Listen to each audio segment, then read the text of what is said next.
Revival పెంచుకొచ్చే సంఘ సభ్యులకు మరియు నెడమానూరు గ్రామస్తులకు మనవి. ప్రియమైన దేవుని బిడ్డలారా, ఆగస్టు నెల మొదటి ఆదివారము దేవుని నామమును ఆరాధించుటకు మిమ్మల్ని అందరినీ ప్రేమపూర్వకముగా ఈ యొక్క పునరుద్ధాన ఆదివారపు ఆరాధనకు ఆహ్వానిస్తూ ఉన్నాం. వచ్చిన వారము తలలు వంచి కళ్ళు మూసినట్లయితే ప్రార్థనతో ఈ కార్యక్రమము మనం ప్రారంభించుదాం కనుక అందరము తలలు వంచి కళ్ళు మూయదము. ప్రార్థన. కృపా సత్య సంపూర్ణమైన మా రక్షక, మా దేవ, నీ ప్రశస్తమైన పాద సన్నిధి చేరి నీ నామమును మహిమపరచుటకు మీరు మాకు ఇస్తున్న కృపను బట్టి మీకు వందనాలు చెల్లిస్తూ ఉన్నాం. నీ సన్నిధానంలో ఆత్మతోనూ సత్యముతోనూ మమ్మల్ని ఆరాధించాలి అని మీరు సెలవించిన రీతిగా నీ సన్నిధిని ఆరాధించుటకు మీరు మాకు ఇచ్చిన కృపను బట్టి మీకు వందనాలు చెల్లిస్తూ ఉన్నాం. గత 7 నెలల్లో మీ సజీవమైన రెక్కల చోట్ల మమ్మల్ని కాచి కాపాడి భద్రపరిచి మరొక మానసంలోకి మమ్మల్ని ప్రవేశపెట్టిన విధానమును బట్టి మీకు వందనాలు చెల్లిస్తూ ఉన్నాం. ఈ ఆరాధనకు ప్రతి ఒక్కరిని సమయంలో మీ సన్నిధికి నడిపించండి. వచ్చిన బిడ్డలను మీరు దీవించండి. పాటల ద్వారా నీ నామమును మహింపరుస్తూ ఉండగా మీ సాన్నిధ్యమును మాతో ఉంచండి. అదే విధంగా వాక్యం ద్వారా మీరు మాతో మాట్లాడండి. ఆరాధన ద్వారా తండ్రి మేము మీకు చేరువ కావడానికి మీరు సహాయం చేయమని ప్రార్థిస్తూ ఉన్నాం. ప్రభువా దేవ, ఈ ఆరాధన మా జీవితాలకు తండ్రి ఆనందదాయకముగా మీరు సహాయం చేయండి. మీ సన్నిధిలో ఉన్నటువంటి మాధుర్యమును, మీ సన్నిధిలో ఉన్నటువంటి ఆనందమును మేము అనుభవిస్తూ ఈ నామమును మహిమపరచినట్లుగా మీరు సహాయం చేయమని మరొక పర్యాయం యొక్క కార్యక్రమం మేము ప్రార్థనతో ప్రారంభిస్తూ ఉండగా ఆది నుంచి అంతవరకు మీరు జయకరంగా జరిగించి ఈ నామమునకు మాత్రమే మహిమ తెచ్చుకోనమని యేసు నామమున అడిగి వేడుకొంచున్నాము తండ్రి. ఆమేన్. ఆమేన్. ప్రభు నామము స్తుతించబడులాగున స్నేహితుడా, నా స్నేహితుడా, నా ప్రాణ స్నేహితుడా అనేటువంటి పాట పాడుచూ దేవుడు నామమును మహిమపరచు.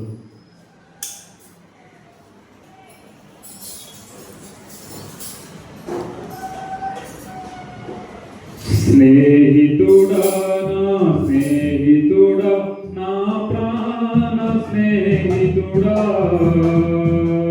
ఆపదలో నన్నాదుకొని నిజమైన స్నేహితుడా, స్నేహితుడా, నా స్నేహితుడా, నా ప్రాణ స్నేహితుడా, ఆపదలో నన్నాదుకొని నిజమైన స్నేహితుడా, నన్నెంతో ప్రేమించినావు,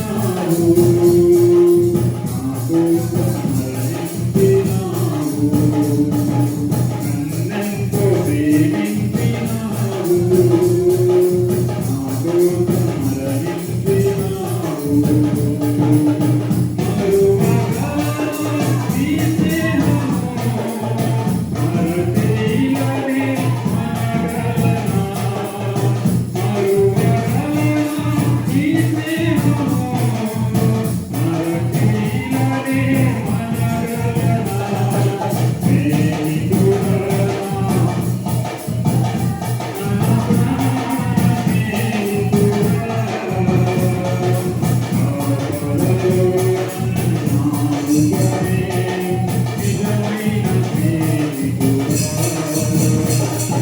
నిజమైన స్నేహితుడా,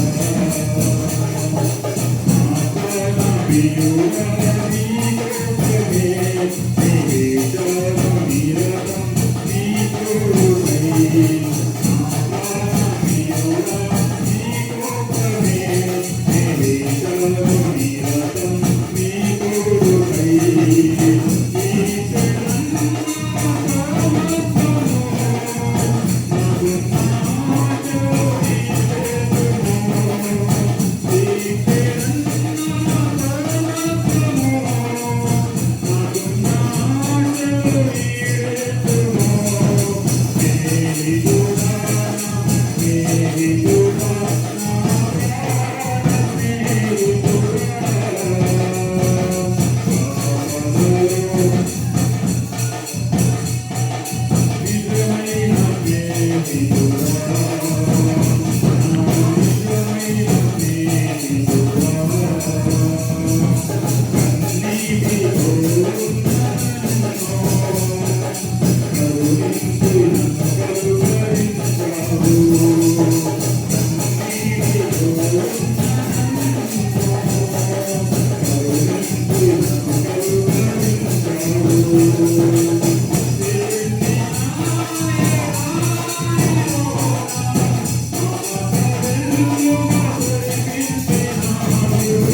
భక్తుడు మాట్లాడిన రీతిగా ఆయనను ఆరాధించడానికి దేవుడు మనకి ఇచ్చినటువంటి అద్భుతమైనటువంటి అవకాశం, ఆయన నామమును మహిమపరుచుటకు ఆయన మనకిచ్చినటువంటి చక్కని అవకాశమును బట్టి ఆయన నామమును స్తుతిస్తూ అందరము కొన్ని నిమిషాలు ప్రార్థనా పూర్వకంగా ఉందాం.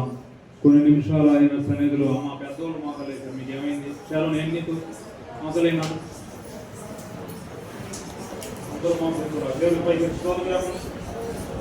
దేవుని సన్నిధి అందరము కొన్ని నిమిషాలు ప్రార్థనా పూర్వకంగా ఉందాం. దేవుడు మనకి ఇచ్చినటువంటి చక్కని అవకాశమును బట్టి ఆయన సన్నిధిలో ప్రార్థించబద్దులమై ఉన్నాం, ఆయన సన్నిధిలో ఆరాధించబద్దులమై ఉన్నాం కనుక అందరము కొన్ని నిమిషాలు మౌనముగా ఉండకుండా, మృతుల సంఖ్యలో జారిపోయిన వారే మౌనంగా ఉంటారు. నిజముగా ఆయన సన్నిధిలో నిజముగా ఆయన మేలును అనుభవించిన వారు ఎవ్వరూ మౌనముగా ఉండలేరు. అర్హత లేనప్పటికీ ప్రేమించినటువంటి దేవుని సన్నిధిలోనికి మనం వచ్చి ఉన్నాం.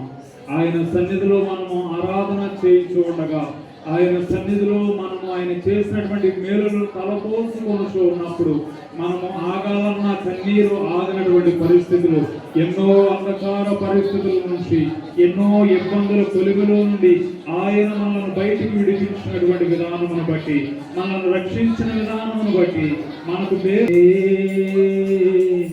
నీ బ్రతికి ఉన్నానంటే కృపయే, కృపయే, కృపయే, నేనేమై ఉన్నాను నీ కృపయే, కృపయే, కృపయే, నీ బ్రతికి ఉన్నానంటే కృపయే, అర్హత లేకున్నా ప్రేమించావు, ఇది కేవలం నీ కృపయే, యోగ్యత లేకున్నా వీక్షించావు, ఇది కేవలం నీ కృపయే, అర్హత లేకున్నా ఇది కేవలం నీ కృపయే, యోగ్యత లేకున్నా వీక్షించావు, ఇది కేవలం నీ కృపయే, కృపయే, కృపయే, నేనేమై ఉన్నాను నీ కృపయే, కృపయే, కృపయే, నే బ్రతికి ఉన్నానంటే కృపయే, కృపయే, కృపయే, నేనేమై ఉన్నాను నీ కృపయే, కృపయే, కృపయే, నే బ్రతికి ఉన్నానంటే కృపయే. లోకము నన్ను ఆకర్షింపగా, అల్లరితనము నా చుట్టూ చేరగా, ఓటమి నా బ్రతుకును ప్రేరణ చేయగా, నీ కృపలో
సహాయం చేయాలని సన్నిధిలోకి వచ్చినటువంటి మనం కొన్ని నిమిషాలు ప్రార్థన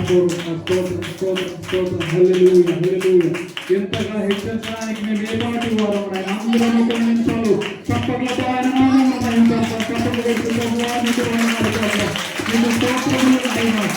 హెచ్చించడానికి సరిపోని వారు ఆయన అర్హత లేని వారు ఆయన యోగ్యత లేని వారు ఆయన అయినప్పటికీ మీరు ప్రేమిస్తున్నారు ఆయన అయినప్పటికీ మీరు మమ్మల్ని హెచ్చిస్తున్నారు ఆయన అయినప్పటికీ మీరు మాతో సేవలు చేస్తున్నారు ఆయన ఎవరు మీతో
కృపాశక్తి సంపూర్ణమైన మా దేవా మా రక్షక ఈ ప్రశస్తమైన పాద సన్నిధిని మేము చేరి సంఘముగా ఒక సహవాసముగా నీ నామమున మహిమపరచుటకు మీరు మాకు ఇస్తున్న కృపను బట్టి మీకు వందనాలు చెల్లిస్తున్నాం. ఎక్కడ ఇద్దరు ముగ్గురు నా నామమున కూడి ఉంటారో వారి మధ్యలో నేను ఉంటానని సెలవిచ్చిన దేవా మీ సాన్నిధ్యమును మాతో ఉంచుతున్నటువంటి విధానం బట్టి మీకు వందనాలు చెల్లిస్తున్నాం.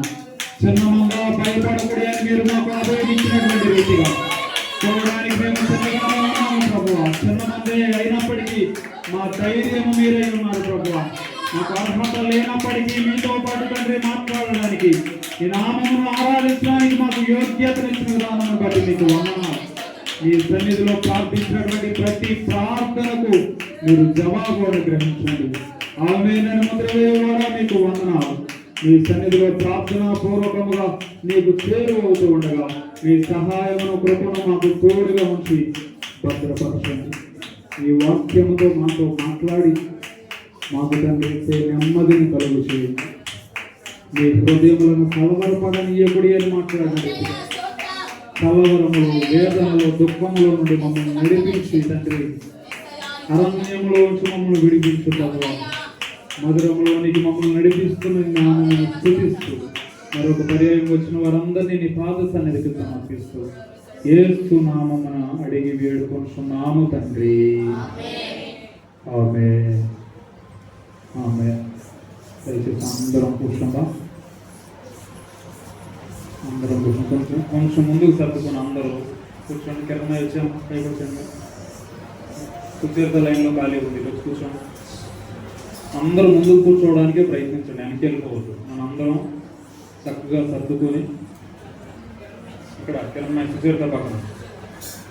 ఇది సాక్ష్యాలకు సమయం. దేవుడు మీ జీవితాల్లో జరిగించినటువంటి కార్యములను మీరు సంఘం ఎదుట పంచుకోదలిచినట్లయితే మీకు సమయం. మిగతా గారికి వచ్చేయండి. సుధా గారు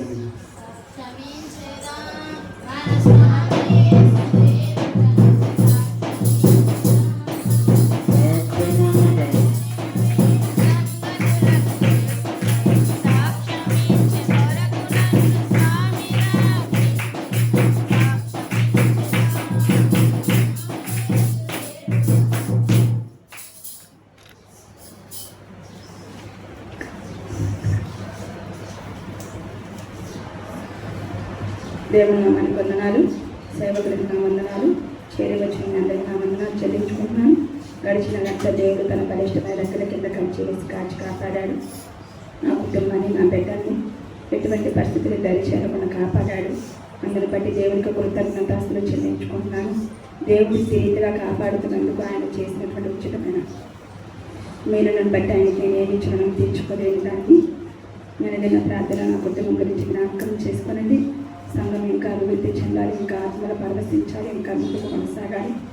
అటువంటి ఆత్మ తీవ్రత కలిగి ఆత్మతో ముందుకు నడిపించబడే సంఘంగా మనం అందరం ఉండాలని దేవుడిచ్చినటువంటి తలంపుని బట్టి మాట్లాడుతున్నాను. అందరిని బట్టి దేవుడి వందనాలు.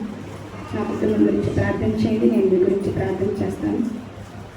ఈ చిన్న సాక్ష్యం దేవుని వెనుకలో దీవించబడను కాక. హల్లెలూయా, హల్లెలూయా.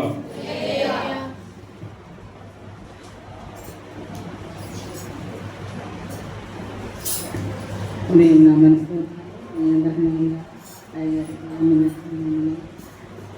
మరి బాబు నవంబర్లో ప్లేస్ అయ్యారు. అయితే మరి మే నెలలో ఇంటికి వచ్చేసాడు. అయితే లాస్ట్ సెమిస్టర్ కూడా బాబు కంప్లీట్ చేశాడు. మరి అయితే ఆఫర్ లెటర్ రాలేదు బాబు. దానికోసం మరి కంపెనీ కాలేజీకి కూడా కంపెనీ వాళ్ళు మెయిల్ పెట్టారు, ఇప్పుడు అవ్వదు, వచ్చే సంవత్సరం అవుతుంది అని. అయితే బాబు చాలా కంగారు పడిపోయి తన మొఖంలో నవ్వనేది లేదు. నేను ఒక విషయం చెప్పాను, నాన్న విశ్వాసం కోల్పోవద్దు, దేవుని దగ్గర మొరపెట్టు, నువ్వు మొరపెట్టినప్పుడే దేవుడిని అందించాడు అని తనకి చెప్పాను. చెప్పినప్పుడు విశ్వాసంతోనే ఉన్నాను, కంపల్సరీ దేవుడు లెటర్ పంపిస్తారని. అయితే మరి లాస్ట్ వీక్ మరి అనుకున్న విధంగా కంపెనీ వాళ్ళు మెయిల్ పెట్టారు, ఆఫర్ లెటర్ కూడా ఇచ్చారు. మరి మీరందరూ హైదరాబాద్ రావాలని ప్రార్థించమని చెప్పాము. అలానే మీరు ప్రార్థించారు, తనకి హైదరాబాద్లోనే ఇచ్చారు. అయితే ఫిబ్రవరి నెలలో పోస్టింగ్ ఇచ్చారనమాట. అప్పుడు జాయినింగ్ రమ్మన్నారు. మరి 6 months తను ఇంట్లోనే ఉంటారు. అయితే వర్క్ ఇచ్చారు, దాన్ని చేయమన్నారు. అది దేవుని నామన స్తోత్రాలు. ఈ కార్యం దేవుడు చేసినందుకు దేవుని నామన స్తోత్రాలు. అట్లానే మరి మా అమ్మగారు చనిపోయిన కాడ నుంచి నాకు చాలా ఆరోగ్యం ఆలోచించి కొంచెం ఆలోచిస్తున్నానేమో, తలంతా తెగిపోవడం, శక్తి అనేది ముఖ్యం.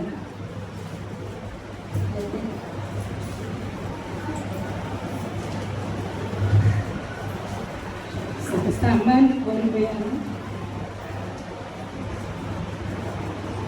ఏదో ఒక రూపంలో తన నుంచి ఏదో సహాయం అందిస్తారని పెట్టాను. మరి అనుకున్న సంతోషపడి 30% కంపెనీ వాళ్ళు శాలరీలో సహాయం చేశారు. అది దేవుడు చేసిన కార్యం.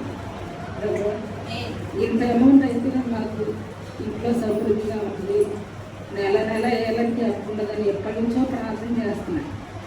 మరి దేవుడు అది కూడా ఈ నెలలో దేవుడు సమకూర్చినందుకు దేవుని నామస్తోత్రాలు. అయితే నేను ఎవరికి చెప్పను, దేవుని దగ్గర మొదలుపెడతాను.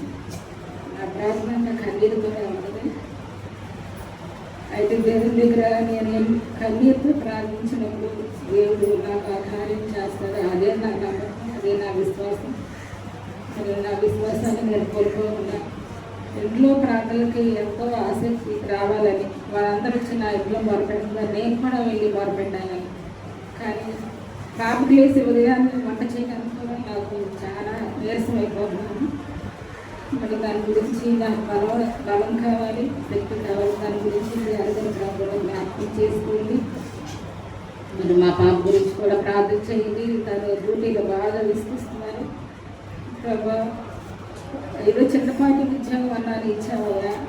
తను మరి తను కూడా చాలా బలహీనంగా అయిపోతుంది. ఇంకా బెటర్ జాబు నీ చిత్తం అయితే ముందుకు నడిపించాయా అని ప్రార్థిస్తున్నాను. తన గురించి కూడా అట్లాగే ప్రార్థన చేయండి. మరి చిన్న సాక్ష్యం దేవుడు దీవించాడు.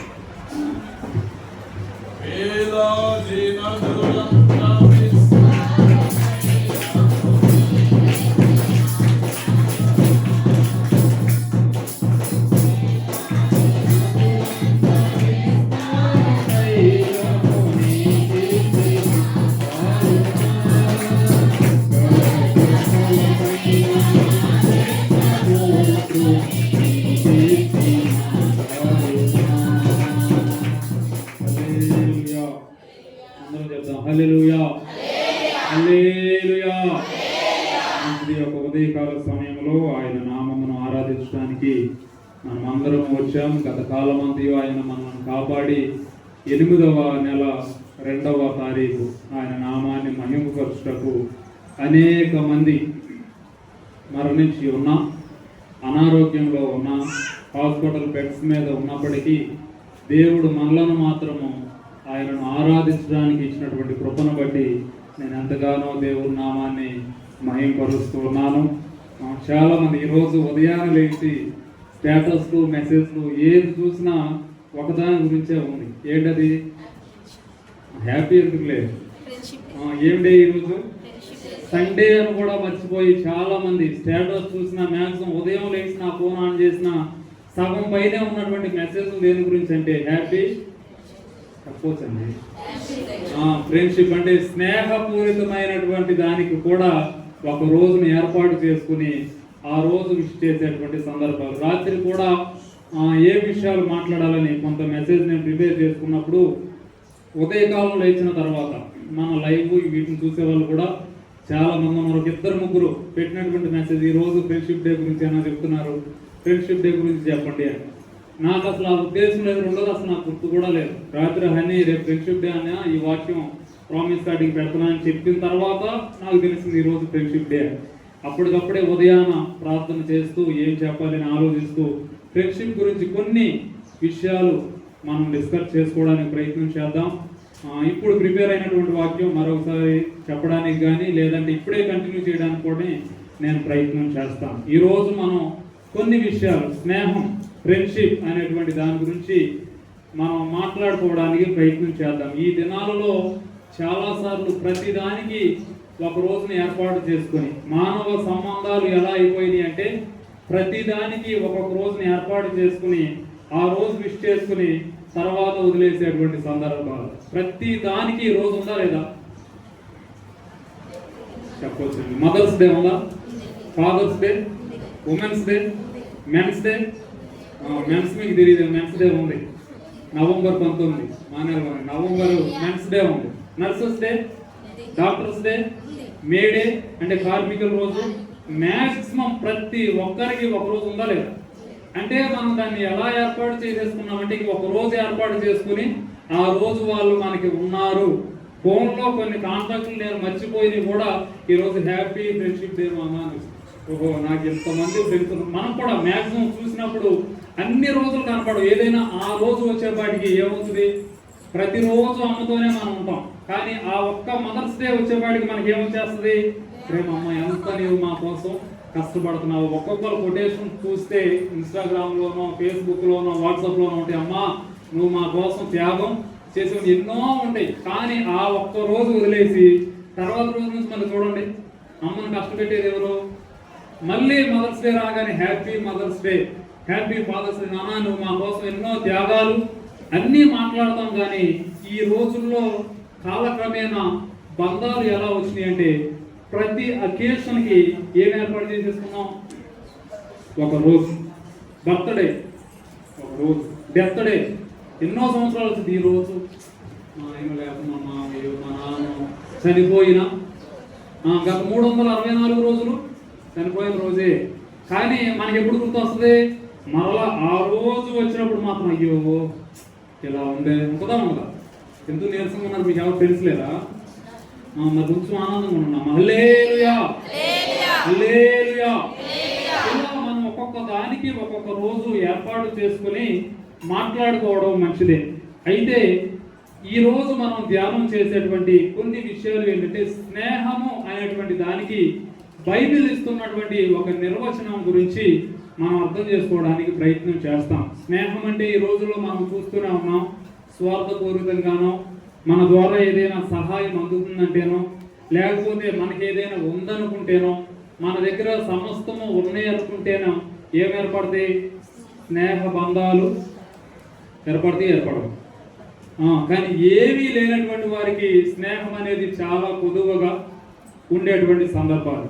కానీ బైబిల్ పరంగా అకార్డింగ్ టు ది బైబిల్ అసలు ఏం చెప్తుంది? స్నేహము అనేటువంటి దానికి బైబిల్ ఇచ్చేటువంటి నిర్వచనం గురించి మనం ఆలోచించడానికి ప్రయత్నం చేస్తాం. సామెతల గ్రంథము 17వ అధ్యాయము 17వ వచనంలో చెప్పేటువంటి మాట ఏంటంటే, నిజమైన స్నేహితుడు విడువక ప్రేమించును, దుర్దశలో అట్టివాడు సహోదరుడిగా ఉంటాడు. అదే విషయాన్ని యోహాను సువార్త 15వ అధ్యాయము 13వ వచనంలో కూడా తెలిపేటువంటి ఒక మాట, తన స్నేహితుల కొరకు తన ప్రాణము పెట్టువాని కంటే ఎక్కువైన ప్రేమ గలవాడు లేడు. హల్లెలూయా. ఈ రోజుల్లో స్నేహాలు మనం చూస్తూ ఉన్నప్పుడు స్నేహము అనగా చాలా మంచి స్నేహితులు అండి వీళ్ళిద్దరూ. స్నేహితుడే కదా అని నమ్మి వెళ్ళాడు, ఏం తీస్తాడు? వింటలేదా మీరు న్యూస్లో ఏమి? చెప్పండి నమ్మకం. స్నేహితుడే అని నమ్మి వెళ్తే ఏం చేస్తారు? స్నేహితుడే కదా అని నమ్మితే వాడు నాకు దెబ్బ వేస్తాడు. నమ్మకంలో ఏం చేస్తాడు? ద్రోహం చేస్తాడు. ఈ మాటలన్నీ అనేకమైన మాటలు ఉంటాయి. కానీ బైబిల్ పరంగా చెప్పేటువంటి ఒక మాట ఏంటంటే, మొట్టమొదటిగా జ్ఞాని అయిన సొలొమోను చెప్తున్నాడు, నిజమైన స్నేహితుడు ఎలా ప్రేమిస్తాడు? విడువకుండా ప్రేమిస్తాడు. ఏ పరిస్థితుల్లో ఉన్నా వాడు నిజమైన స్నేహితుడైతే వాడు విడవకుండా ఎక్కడ ఉంటాడు? మనతోనే ఉంటాడు. ఈ రోజుల్లో చాలా సార్లు మనం చూస్తే పిల్లలందరూ ఒక సంవత్సరం మా బెస్ట్ ఫ్రెండ్ అని పరిచయం చేస్తారు. 2-3 సంవత్సరాలు అవగానే 10th లో మనం చూసామనుకోండి, అస్సలు మేము ఒకే మంచం ఒకరు లేకుండా ఒకరు బ్రతకలేము. 10th అయింది, ఇంటర్ అయ్యేలోపు మళ్ళీ ఇంకోటి పట్టుకుని వస్తాడు. ఏమంటాడు? అసలు నా బ్లడ్ ఫ్రెండ్ అన్న. ఇంటర్ అయిపోద్ది, డిగ్రీ అయినప్పుడు కూడా పట్టుకుని వస్తాడు. ఏమంటారు? నా బెస్టీ అన్నప్పుడు నాకు వీడంటేనే. ఇలా రోజులు మారే కొద్దీ, సంవత్సరాలు మారే కొద్దీ, కంపెనీలు మారే కొద్దీ, చదువులు మారే కొద్దీ, స్కూల్స్ మారే కొద్దీ ఎవరు మారుతారు? స్నేహితులు మారేటువంటి అవకాశాలు ఉన్నాయి. కానీ నిజమైన స్నేహితుడు ఎలా ప్రేమిస్తాడంట? విడవక, వాడు దుర్దశలో ఉన్నప్పుడు మన పక్కనే ఉంటాడు. నిజంగా ఇంకా స్నేహితుడి గురించి ఒక నిర్వచనం చెప్పండి అంటే, యోహాను సువార్తలో ఆయన చెప్పేటువంటి మాట ఏంటంటే, తన స్నేహితుని కొరకు ఏమి పెట్టేస్తారంట? ప్రాణాన్ని పెట్టేవాడి కంటే ఇంకా ప్రేమించేవాడు ఎవరు? స్నేహము అనేటువంటి పదానికి లోకంలో చాలా గొప్ప అర్థం ఉంది. చాలా సార్లు చాలా మంది తల్లిదండ్రులు కూడా చెప్పుకోలేనటువంటి బాధలు ఎవరికి చెప్పుకుంటారు? భార్యకు కూడా చెప్పుకోలేని కష్టాలు ఎవరికి చెప్పుకుంటారు? భర్తకు కూడా చెప్పుకోలేని కష్టాలు ఎవరికి చెప్పుకుంటారు? మీరు గుసగుసలు ఆడమాక ఉన్నాయి కానీ ఊరు మీకు కొంచెం చెప్పండి. ఎవరికి చెప్పుకుంటారా? చాలా సార్లు ఏమంటే ఈ విషయాన్ని నేను ఎవ్వరికి చెప్పుకోను, కానీ వాడికి మాత్రం తనకు మాత్రం ఎందుకని అంటే ఈ రోజుల్లో కూడా తల్లిదండ్రులు కూడా పిల్లడు చాలా నీరసంగా బాధగా ఉంటే ఎవరిని అడుగుతారు తెలుసా? ఏరా మీ ఫ్రెండ్ ఏంటి మంచి అట్లా ఉంటున్నాడు ఏంటి, ఏమైంది మాకు చెప్పట్లేదు, నువ్వన్నా కనుక్కో ఒకసారి, వాడు ఎందుకో దిగాలుగా ఉంటున్నాడు. పిల్లేంటో 4 రోజుల నుంచి అసలు సరిగ్గా తినడమే లేదు, వర్క్ ప్లేస్లో ఏమైనా అయిందేమో, స్కూల్లో ఏమైనా అయిందేమో అని మొట్టమొదటిగా ఎవరిని అనుకుంటారు తెలుసా?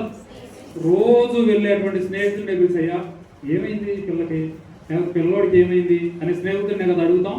అయితే స్నేహితుడికి అంత ప్రాధాన్యత ఎందుకు ఉన్నదంటే స్నేహితుడు తన కోసం ఏం పెట్టేస్తాడంట? ప్రాణమును సహితము పెట్టేటువంటి స్నేహితులు కలరు. అటువంటి స్నేహితులు ఉపయోగం లేని వారు 100 మంది ఉండడం కన్నా ఇట్టి స్నేహితులు ఒక్కరు ఉండడం మంచిదా కాదా? పరిగెత్తి నికరంగా మనకు ఒక్క స్నేహితులు ఉంటే సరిపోదా? ఇక్కడ చెప్తున్నటువంటి బైబిల్ ఇచ్చేటువంటి నిర్వచనం స్నేహము అంటే ఏంటంటే ఈ స్నేహము దుర్దశలో ఉన్నప్పుడు, కష్టంలో ఉన్నప్పుడు, ఇబ్బందిలో ఉన్నప్పుడు, ఎన్నో అనేకమైన అవమానాలలో ఉన్నప్పుడు ఆ పరిస్థితిలో స్నేహం ఎలా నిలబడుతుందో తెలుసా? తోడుగా నేనున్నాను రా, భయపడమా, ఊరుకో, ఏదైతే అదైతే చూసుకుందాం కానీ అని చెప్పే వాళ్ళు ఎవరో తెలుసా? అఫ్కోర్స్ ఈ రోజుల్లో తల్లిదండ్రులే, ఎప్పుడైనా తల్లిదండ్రులే, స్నేహితులు కూడా కొంతమంది అక్కడో ఎక్కడో ఉంటూనే ఉన్నారు. ఇంకా ఇక్కడ క్రొత్త నిబంధనకు వచ్చేవాడికి పాత నిబంధనలో స్నేహము అంటే దుర్దశలో ఉండేవాడు అని చెప్పింది. కానీ క్రొత్త నిబంధనకు వచ్చేవాడికి ప్రభు యేసుక్రీస్తు వారు ఇచ్చేటువంటి నూతన నిర్వచనం ఏంటంటే స్నేహితుల కోసం ఏమి కూడా పెట్టేస్తారంట, పక్కన ఉండడం మాత్రమే కాదు ప్రాణము కూడా పెట్టేటువంటిది స్నేహ బంధము అని తెలియజేస్తూ బైబిల్లో ఉన్నటువంటి ఒక స్నేహితుల గురించి, ఒక పేరు లేదంటే ఒక స్నేహ బంధం గురించి నేను మీకు జ్ఞాపకం చేయడానికి ప్రయత్నం చేస్తాను. మీకు ఏదైనా గెస్ ఉంటే చెప్పవచ్చు. ఎవరై ఉంటారు బైబిల్లో? వెరీ గుడ్, చెప్పారు. ఎవరు? దావీదు యొక్క స్నేహితుడు ఎవరో తెలుసా? ఎవరు? యోనాతాను ఎవరు కుమారుడు? సౌలు ఎవరు? ఎవరికి రాజు? ఇశ్రాయేలు ప్రజలందరికీ మొట్టమొదటి రాజు ఎవరో తెలుసా? సౌలు. సౌలు రాజుకి మొట్టమొదటి కుమారుడు ఎవరో తెలుసా? పాత నిబంధనలో జ్యేష్ఠ కుమారుడికి కనిష్ట కుమారుడి కన్నా కొన్ని ప్రాధాన్యతలు లేకపోతే ఆస్తుల్లోనూ అన్నిటిలో కొంచెం ఎక్కువ ఉంటది. రాజ్యాధికారాన్ని చేజిక్కించుకునేది కూడా ఎవరు? పెద్దవారే, శ్రేష్ఠుడే తీసుకుంటాడు. ఇక్కడ సౌలుకి కుమారుడు ఉన్నాడు. ఏం పేరు ఆయన పేరు? యోనాతాను. ఇక్కడ జరిగేటువంటి ఒక సందర్భం ఏంటంటే ఫిలిస్తీన్లు అందరూ ఎవరి మీదకి వచ్చేసారు? ఇశ్రాయేల్ మీదకి వచ్చినప్పుడు మీకు తెలిసిన స్టోరీ, జస్ట్ మిమ్మల్ని దానిలో తీసుకొచ్చేస్తారు. ఇశ్రాయేల్ మీదకి వచ్చినప్పుడు 40 రోజులు ఏం చేశారు? కూర్చోండి చెప్పిన తర్వాత చెప్తారు. ఇక్కడ ఏమో రాశారు, పెద్ద లోగో చేసి నిన్నే రాశాయి. ఏమని? రివైవల్. ఇక్కడ రివైవ్ అంటే ఏంటి? రివైవ్ అంటే ఏంటి? ఇప్పుడు పొయ్యి ఉందా, అది ఆరిపోయేటప్పుడు మీరు గొట్టమో పొగ్గొట్టమో ఒకటి పట్టుకుంటారు. ఏం చేస్తారు దాన్ని? ఊదినప్పుడు అది ఏమవుతుంది? దాన్ని రివైవ్ అంటారు. అనగా ఉన్నదాన్ని గట్టిగా ఊదినప్పుడు ఆ మంట ఏమవుతుంది? నేను ఊతున్నానో లాగుతున్నానో అర్థం అవట్లా, మీరు చెప్పే కొద్దీ మెత్తకి వెళ్ళిపోతున్నారండి. హల్లెలూయా, యాక్టివ్ ఉంటున్నాం. హల్లెలూయా, యాక్టివ్ ఉంటారు. యోనాతాను ఎవరు? సౌలు యొక్క కుమారుడు, మొట్టమొదటి కుమారుడు. యోనాతానికి ఎవరున్నారు? ఒక స్నేహితుడు ఉన్నాడు. వీరిద్దరి మధ్యటువంటి స్నేహ బంధాన్ని మీకు చూపించడానికి ప్రయత్నం చేస్తాను. మొదటి సమూయేలు గ్రంథము 18వ అధ్యాయంలో మనం చూస్తే మొదటి వచనం నుండి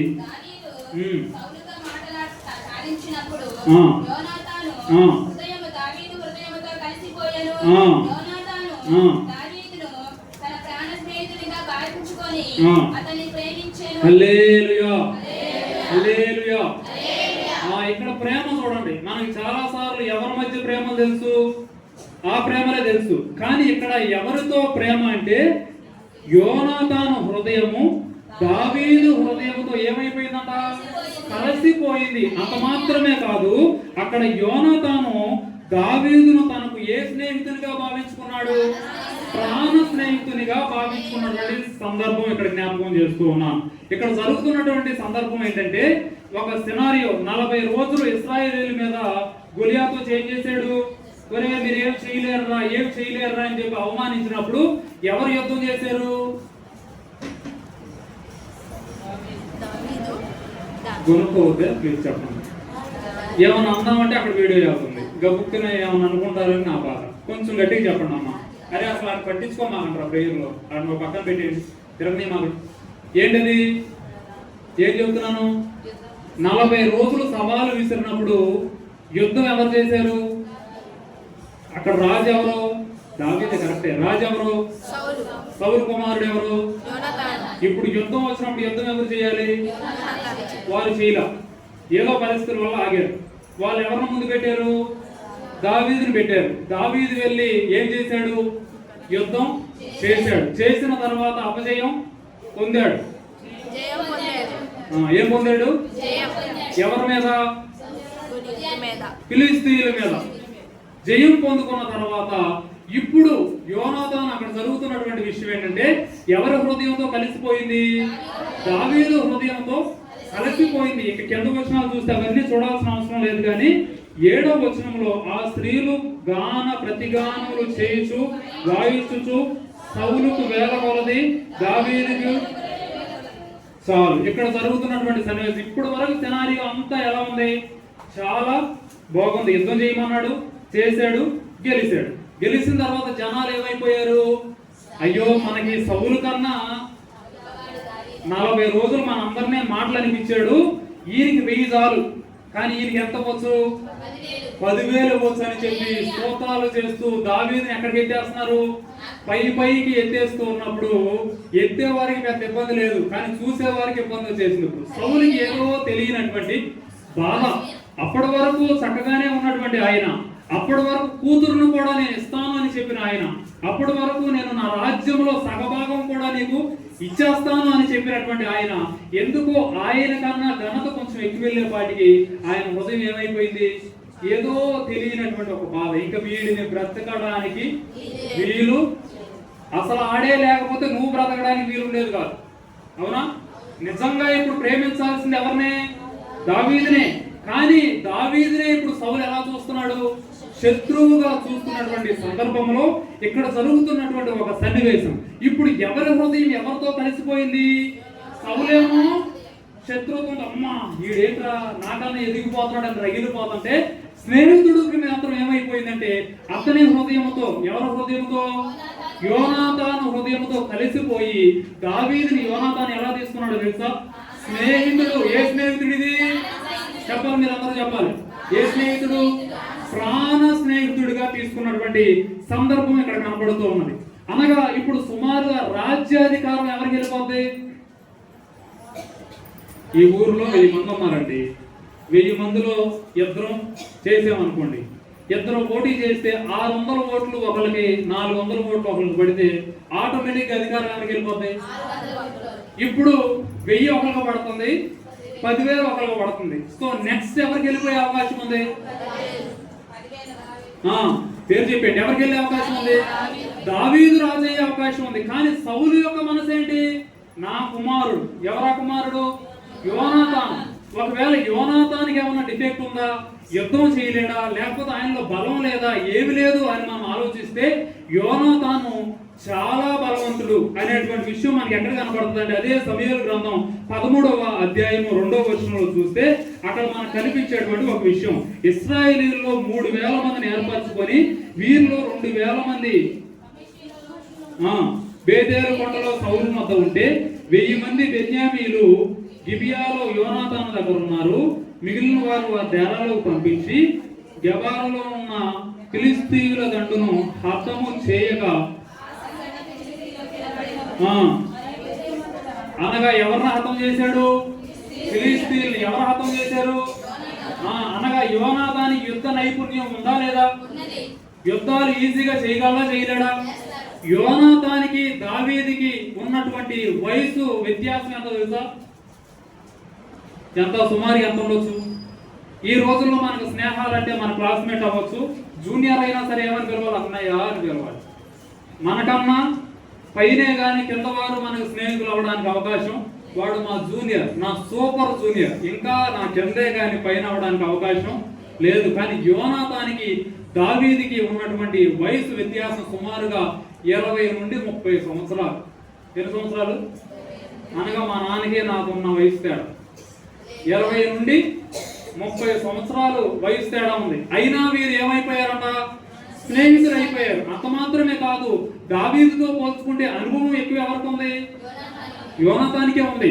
ఫిలిష్తీయుల సైతం ఏం చేశాడు? ఆయన హతము చేశాడు. అదే 14వ అధ్యాయం 1వ వచనంలో కూడా, ఆ దినము సౌలు కుమారుడైన యోనాతాను తన తండ్రితో ఏమీ చెప్పక తన ఆయుధములను మోయి వారిని పిలిచి అవతల ఉన్న ఫిలిష్తీయుల దండికి కావలి వారిని హతము చేయటానికి పోదాం రండి అన్నాడు. 6వ వచనంలో యోనాతాను ఈ సున్నతి లేని వారి దండు కాపురుల మీదకు పోదాం రండి, యెహోవా మన కార్యమును సాగించునేమో, అనేకుల చేతనైనను కొద్ది మంది చేతనైనను రక్షించుటకు. హల్లెలూయా. యుద్ధము యెహోవాదే అని ఫస్ట్ చెప్పింది ఎవరో తెలుసా? దావీదు అని మీకు తెలుసు. ఇక్కడ చెప్పింది ఎవరో తెలుసా మీకు ఎవరికన్నా? ఇప్పుడు దాకా యుద్ధం యెహోవాదే అన్నారు, ఎవరు గుర్తొస్తారు మనకి? కానీ ఇక్కడ యోనాతాను చెప్తున్నటువంటి మాట ఏంటో తెలుసా? 6వ వచనంలో, అనేకుల చేతనైనను కొద్ది మంది చేతనైనను రక్షించడానికి యెహోవాకు అడ్డమా? అంటే ఈ యుద్ధము చేసేది ఎవరు? అనేక మందితో నేను వెళ్ళినా, కొద్ది మందితో నేను వెళ్ళినా, ఆ యుద్ధము గెలవాలి అంటే అది ఎవరు కట్టమనకూడదు? అనగా ఈ యుద్ధం ఎవరిది? యుద్ధము యెహోవాదే అని చెప్పింది ఎవరు? అది ఫస్ట్ చెప్పింది ఎవరో తెలుసా? అనగా దేవుడి పట్ల విశ్వాసం ఉందా లేదా? దేవుడు అంటే భయం ఉందా లేదా? అన్నిటిలో చాలా అనుభవం ఉన్నటువంటి వ్యక్తి ఎవరు? యోనాతాను. అంత అనుభవం ఉంది. అంత మాత్రమే కాదు, ఒక రాజుకి ఎవరైనా చెప్పండి అమ్మా, ఏ కుమారుడు? మొట్టమొదటి కుమారుడు. ఆయన సౌలు తర్వాత నెక్స్ట్ రాజ్యాధికారాన్ని చేజిక్కించుకునేది ఎవరు? యోనాతానే. ఇప్పుడు ఒకవేళ అటు ఇటు అయ్యి దావీదుకి ఏదైనా పదవి వస్తే పదవి ఊడేది ఎవరికి? యోనాతానికే. అసలు ఇప్పుడు శత్రువు అవ్వాల్సింది ఎవరు? యోనాతానే. ఎందుకనంటే దావీదుకి ఏమాత్రం అవకాశం వచ్చినా ఎవరికి అవకాశం పోద్ది? యోనాతానికి. యోనాతానేమన్నా దేవుడు అంటే భయం లేని వాడు అంటే అలా ఏమి కాదు, చాలా భయభక్తులు కలిగినటువంటి వాడు. ఆయనే చెప్తున్నాడు, సున్నతి లేని వీళ్ళను కొట్టడానికి ఎందుకు వేల మందిని? ఈ విషయాన్ని ఎవరికి కూడా చెప్పొద్దు. ఫస్ట్ వచనంలో ఉంది, మా నాన్నకు కూడా ఉందా? నేనే చెప్పేసుకుంటున్నాను. ఆ దినము సౌలు కుమారుడైన యోనాతాను ఏం చెప్పలేదు, ఏమీ చెప్పలా. ఎందుకనంటే ఆయన అనుకున్నాడు ఈ విషయం ఆయనకి చెప్పే అంత ఇది ఎవరు డీల్ చేసేయచ్చు? నేను డీల్ చేసేయచ్చు. ఇప్పుడు నేను ఎంటర్ అయిన తర్వాత ఈయన చెప్తున్నటువంటి మాట ఏంటంటే, వీళ్ళెవరిల్లు? సున్నతి లేని వారు, సున్నతి లేని ఫిలిష్తీయులు అని మొట్టమొదటి చెప్పింది ఎవరు? మనకు తెలిసింది ఎవరు? కానీ ఫస్ట్ ఆల్రెడీ వాళ్ళతో యుద్ధం చేసి గెలిచి వీళ్ళు సున్నతి లేని వారు అని చెప్పింది ఎవరో తెలుసా? ముందే చెప్పాడు. ముందే యుద్ధం కూడా చేశాడు. ముందే యుద్ధం కూడా గెలిచాడు. గెలిచిన తర్వాత ఆయనకు బలం లేదా, క్యాపబిలిటీ లేదా అంటే ఆయనకు రాజు అవడానికి ఉన్నటువంటి క్యాపబిలిటీ ఉందా లేదా? ఉంది. కావలసిన సామర్థ్యం ఉందా లేదా? కావలసినటువంటి యుద్ధాలు, ఆయుధాలు ఉన్నాయా లేదా? అన్నీ ఉన్నాయి. అన్నీ ఉన్నప్పటికీ ఈయన ఎవరితో స్నేహం చేస్తున్నాడో తెలుసా? ఇప్పుడు మరొక ప్రశ్న, యోనాతాను ఎవరి కుమారుడు అని చెప్పాను? ఆయనకి కావాల్సినవన్నీ ఉంటాయా? రాజ్య అధికారమే ఎవరి చేతిలో ఉంటది? సుమారుగా సీఎం గారు ఒకరైనా ఆయన కుమారుడు ఉంటే అధికారం మొత్తం ఎవరి కనుసంధంలో నడిచేస్తుంది? ఇది ప్రజాధికారంలోనే ఎలా ఉంటే అది రాజ్యాధికారం. ఆటోమేటిక్ గా తండ్రి చనిపోయిన తర్వాత అధికారం ఎవరికి వస్తుంది? కుమారుడికే వస్తుంది. అలాంటి సందర్భాలు జరుగుతూ ఉన్నప్పుడు ఇప్పుడు జరుగుతున్నటువంటి ఒక విషయం ఏంటంటే, ఆయనేమో ప్యాలెస్ లో ఉన్నాడు. అయ్యగారు ఎక్కడ ఉన్నారు? దావీదు గారు గొర్రెల దగ్గర. అంటే ఏ కాపరైనా గొర్రెలను కాసుకున్నాడు. ఎక్కడ? అడవిలో.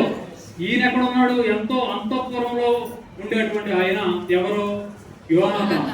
అంతఃపురంలో ఉన్నటువంటి ఆయనకు, అరణ్యంలో ఉన్నటువంటి ఆయనకు ఏమి కలిసింది? ఏం స్నేహం ఇది?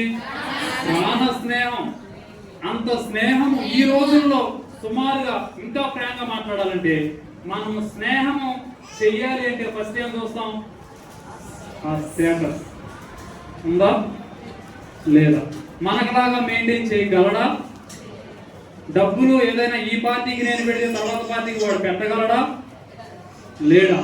ఒకవేళ నేను అంతఃపురంలో మంచి సెంటు కొట్టుకునేలా నడుస్తూ ఉంటే వాడేమో గొర్రెల నుంచి ఆ కంపుతోనో ఆటితోనో ఇట్లా వస్తే వాడితో జత వేసి నేను వెళ్ళా చెప్పవచ్చు, చెప్పండి వెళ్ళగలమా? మంచి ఆఫీస్లో మనం పనిచేస్తున్నాం అనుకోండి, జాబ్ వచ్చింది మంచి ఆఫీస్లో, మన దగ్గర కూడా ఇంటి దగ్గర ఎక్కడో ఇళ్ళలో పని చేస్తున్నాం, ఇబ్బందిగా మంచి డ్రెస్ లేకుండా, ఫేస్ కూడా జిడ్డుగా కొంచెం వాసన వస్తా, పర్ఫ్యూమ్ లేకుండా, స్నానం చేయకుండా మన ఆఫీస్కి వచ్చి నుంచుని నేను వాళ్ళ ఫ్రెండ్ని అన్నాడు అనుకోండి, మనం ఏం చేస్తాం? అరే నువ్వు వచ్చావా, లోపలికి వెళ్దాం, తీసుకెళ్దామా? ఇంకా ఇప్పుడు వచ్చేవి సార్ నన్ను పిలుస్తున్నారు, ఇక్కడే ఆ లోపల వచ్చేస్తా అని చెప్పి వాడిని ఎక్కడ పెడతాం? స్నేహానికి చాలాసార్లు మనకేముంటుందంటే తారతమ్యం ఉంటుంది. ఒక స్టేటస్ చూస్తాం, ఓకే వీడితో నేను స్నేహం చేయాలి అంటే, నాతో వీడు స్నేహం చేయాలంటే, నేను ఇంటర్ చదివాను అనుకోండి, అసలు చదువు లేనతో స్నేహం చేయడానికి ఇష్టపడతాను. ఐఏఎస్ చదివాను అనుకోండి, పొలిటీషియన్తో ఉంటాకి ఇష్టపడతాను, కానీ కింద ఉంటాకి ఇష్టపడతాను. ఐఏఎస్ కానిస్టేబుల్తో స్నేహం చేస్తాడా? చేయలేడు. ఎందుకని అంటే స్నేహం కూడా ఈ రోజుల్లో ఏ ప్రాతిపదిక మీద వెళ్తుంది అంటే, నాకు సరితూగుతాడా, సరితూగడా, లేకపోతే నాకు ఉన్నంత ఉందా లేదా, వాడి కష్టం వస్తే, నిజంగా ఉన్నవాడికి కష్టం వస్తే వీడు వెళ్ళి అక్కడ ప్లేట్లు ఎత్తుతాడు, అన్ని పనులు చేస్తాడు. ఒక లేనోడింట్లో లేకపోతే వాడింట్లోనే ఏదన్నా అశుభమో శుభకార్యం ఏదో ఒకటి జరిగింది అనుకోండి, కారులో తిరిగే నీ ఫ్రెండ్ వచ్చి అక్కడ ఏమైనా పని చేస్తాడా? అక్కడికి వచ్చి కూడా విషయాలు వచ్చారా, అవుతుందా, ఓకే ఓకే ఓకే నేను అవుతాను అంటాడే కానీ పని చేస్తాడా? అది ఏ స్నేహం? నిజమైన స్నేహం కాదు. ఇక్కడ నేను జ్ఞాపకం చేసుకున్నటువంటి స్నేహం ఏ స్నేహం అంటే, నీవు ఏ స్థితిలో ఉన్నా స్నేహితుడిని ఎలా ప్రేమించాలో తెలుసా? హృదయాలు కలిసిపోవాలి. అంత మాత్రమే కాదు, ప్రాణ స్నేహితుడిని మనం ఎలా ఎంచుకోవాలి అంటే, అతనికి ఉన్నటువంటి క్యాపబిలిటీ, అతను ఎలాంటి వాడు, నా గురించి బయట ఎలా మాట్లాడతాడు, నాతో ఎలా ఉంటాడు అనే దాని మీదే మనం స్నేహం ఏర్పాటు చేసుకోవాలి. కానీ వాడు నాకు సహాయపడతాడా లేదా, వాడి వల్ల నాకు ఏ ఉపయోగం, ఎందుకురా వాడితో పద్దాగా తిరుగుతూ ఉంటే, ఆడికి బండి ఉందలేరా ఎప్పుడన్నా నాకు కావాలంటే చెప్తాడు. లేకపోతే వాడికి వాళ్ళ మామయ్య పోలీసు ఏదన్నా మనం కేసులో ఇరుక్కుంటే ఆడికి ఫోన్ చేస్తే చేస్తాడు. ఈ ప్రాతిపదికల మీద కాకుండా స్నేహం దేని మీద వెళ్తున్నాయి ఈ రోజుల్లో. కాబట్టే ఈ రోజుల్లో స్నేహితులను ఏం చేస్తున్నారు తెలుసా? నమ్మించుదా, అరే ఊరికి సంతకెళ్తాం రా అని తీసుకెళ్తాం. ఏం చేస్తారు? మా అక్క వాళ్ళ ఫ్రెండ్ నిరోష్ అక్క అని ఒక అక్క ఉంటుంది. అక్క బిఎస్సీ చదివినప్పుడు నాకు చాలా క్లోజ్. నాతో అప్పుడప్పుడు ఫోన్ చేసి చెప్పి, తమ్ముడు మా అన్నయ్య సేమ్ నీలాగానే ఉంటాడు, చక్కగా సేవ చేసేవాడు తమ్ముడు, చక్కగా సేవ చేసేవాడు తమ్ముడు అని చెప్పి నాతో మాట్లాడినప్పుడల్లా అక్క మాట్లాడుతూ ఉంటారు. తెలంగాణ వాళ్ళని కూడా అన్న కూడా అలాగే సేవ చేసేవాడు. ఆ ఫ్యామిలీలోని చాలా పెద్ద ఫ్యామిలీ. స్నేహితుడు చాలా నమ్మించుకుని ఇలా వెళ్దాం రారా అని చెప్పి బావి దగ్గరికి తీసుకుని వెళ్ళి తోసి చంపేశాడు. వాళ్ళు రాజకీయాల్లో ఉన్నారని చెప్పి వాళ్ళ నాన్న ఒక్కడే కొడుకు, వీడు లేకపోతే ఇక ఉపయోగం లేదని చంపేశారు. ప్రతిసారి నాతో మాట్లాడేటప్పుడు చాలా ప్రాణ స్నేహితుడు, మేము ఎప్పుడు అనుకోవాలి. బైబిల్లో చూసినప్పుడేమో స్నేహితుడి కోసం ఏమి చేస్తున్నారు? ప్రాణాలు ఇస్తుంటే, బయట చూస్తుంటే ఏమి ఇస్తున్నారు? ప్రాణాలు చేస్తున్నారు. స్నేహితుడు అని చెప్పడం, వాడిని మొత్తం వాడుకోవడం ఉపయోగం అయిపోయింది. పరా నీతో నాకు లేదు అని చెప్పే ఈ సందర్భాల్లో నిజ స్నేహం గురించి మాట్లాడుతున్నాను. అందుకనే దేవుడి గురించి కూడా ఒక పాట ఉంటుంది, నిజ స్నేహితుడా నీ కృప, నిజ స్నేహితుడా. ఆయన ఏ స్నేహితుడు అనగా ఏ స్నేహితులు కూడా ఉన్నారు? అబద్ధ స్నేహితులు కూడా, స్వార్థ స్నేహితులు కూడా ఉన్నారు. ఇక్కడ జరుగుతున్నటువంటి నేపథ్యం ఏంటంటే, యోనాతాను ఏమన్నా బలం లేనివాడు అంటే బలం లేనివాడు కాదు. దేవుని ఎడల భయం లేనటువంటి వాడు అంటే భయం లేనటువంటి వాడు కాదు. ఇన్ని క్వాలిటీస్ ఆయనలో ఉన్నప్పటికీ ఆయనకు తెలిసినటువంటి ఒక విధానం ఏంటంటే, ఈయనని ఎవరు ఏర్పాటు చేసుకున్నారని యోనాతాను నమ్మాడు అంటే దేవుడే ఏర్పాటు చేసుకున్నాడు అని నమ్మి ఎవరితో స్నేహం చేస్తున్నాడు? నా పదవి పోతదే అని తెలిసి కూడా ఎవరితో స్నేహం చేస్తున్నాడు? దావీదుతో. తండ్రే అతనికి వ్యతిరేకంగా ఉన్నప్పటికీ ఎవరితో స్నేహం చేస్తున్నాడు? దావీదుతో స్నేహం చేస్తున్నటువంటి విషయాలు. అదే మొదటి సమూయేలు గ్రంథం 20వ అధ్యాయం 20వ వచనంలో కూడా మనం చూస్తే అక్కడ మనకు కనిపించేటువంటి ఒక విషయం. అవన్నీ అది నేను మళ్ళీ ఎక్స్ప్లెయిన్ చేస్తాను. 30వ వచనం చదివి. సౌలు యోనాతాను మీద బహుగా కోపపడి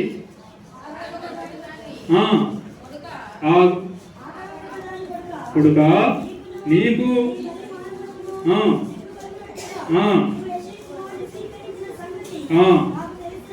ఇప్పుడు ఎవరిని గొడవ స్టార్ట్ అయిపోయింది?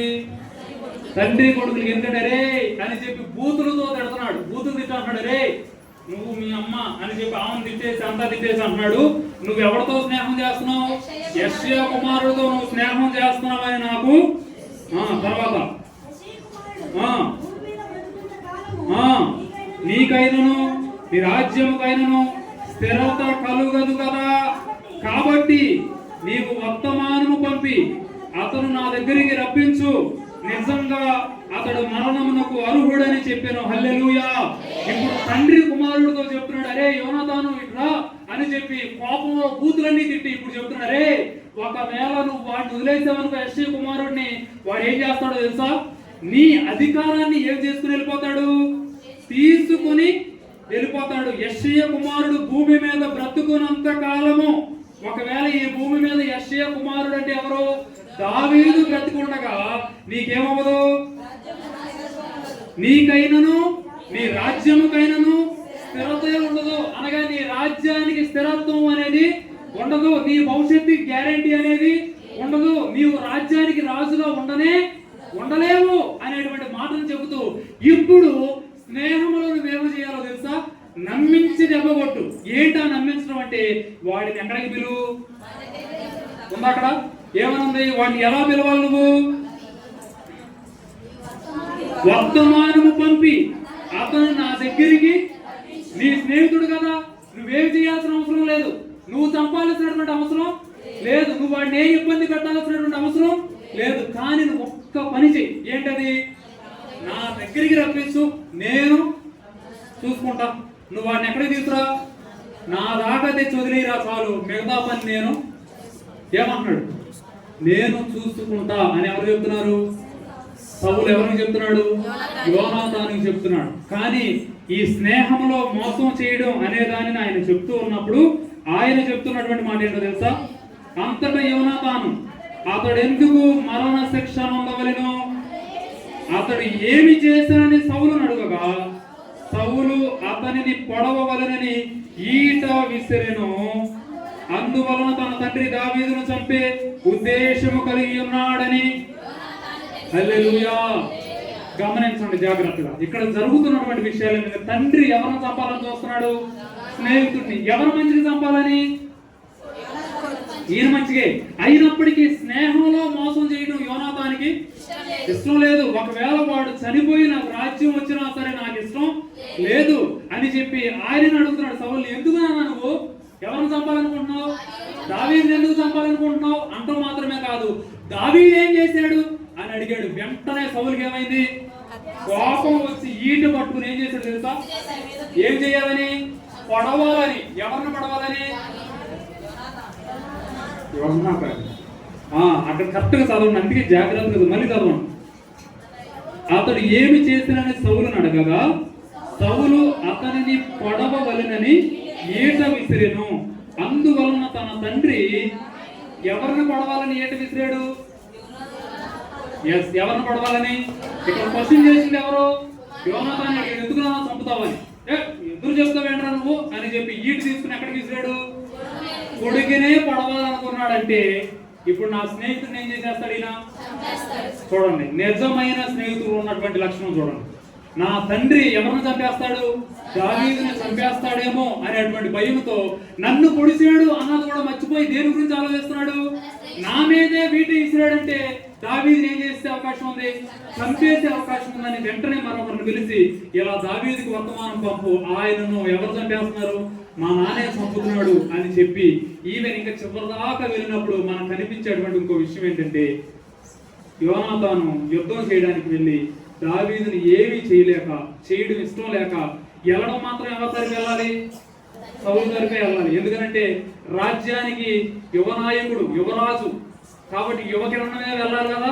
వెళ్ళాడు. ఎవరితో యుద్ధం చేయడానికి? దావీదుతో. ఎవరితో కలిసి వెళ్ళాడు? సౌలుతోనే వెళ్ళాడు. కానీ ఆ స్నేహం ఆయన ఏం చేయడం లేదంటే, ఏం చేయడం లేదు? అన్యాయంగా వెళ్ళడం లేదు. ఎందుకంటే వాడు నాకేమవుతాడు? స్నేహితుడు అవుతాడు. నా హృదయాన్ని పంచుకున్నాడు. కాబట్టి అక్కడికి వెళ్ళి ఏం చేశాడు తెలుసా?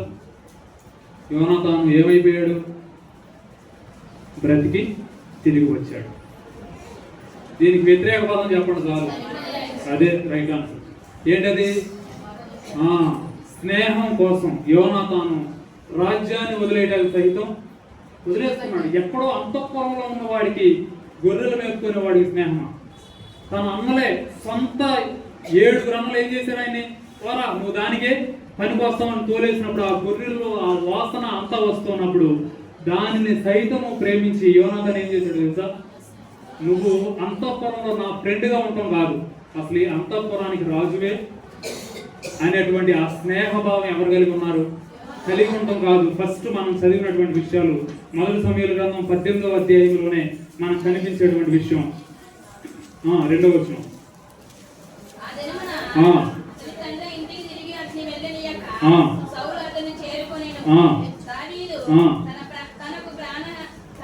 తనకు ప్రాణ స్నేహితుడని భావించుకొని అతనిని ప్రేమించు యోనాతాను అతనితో.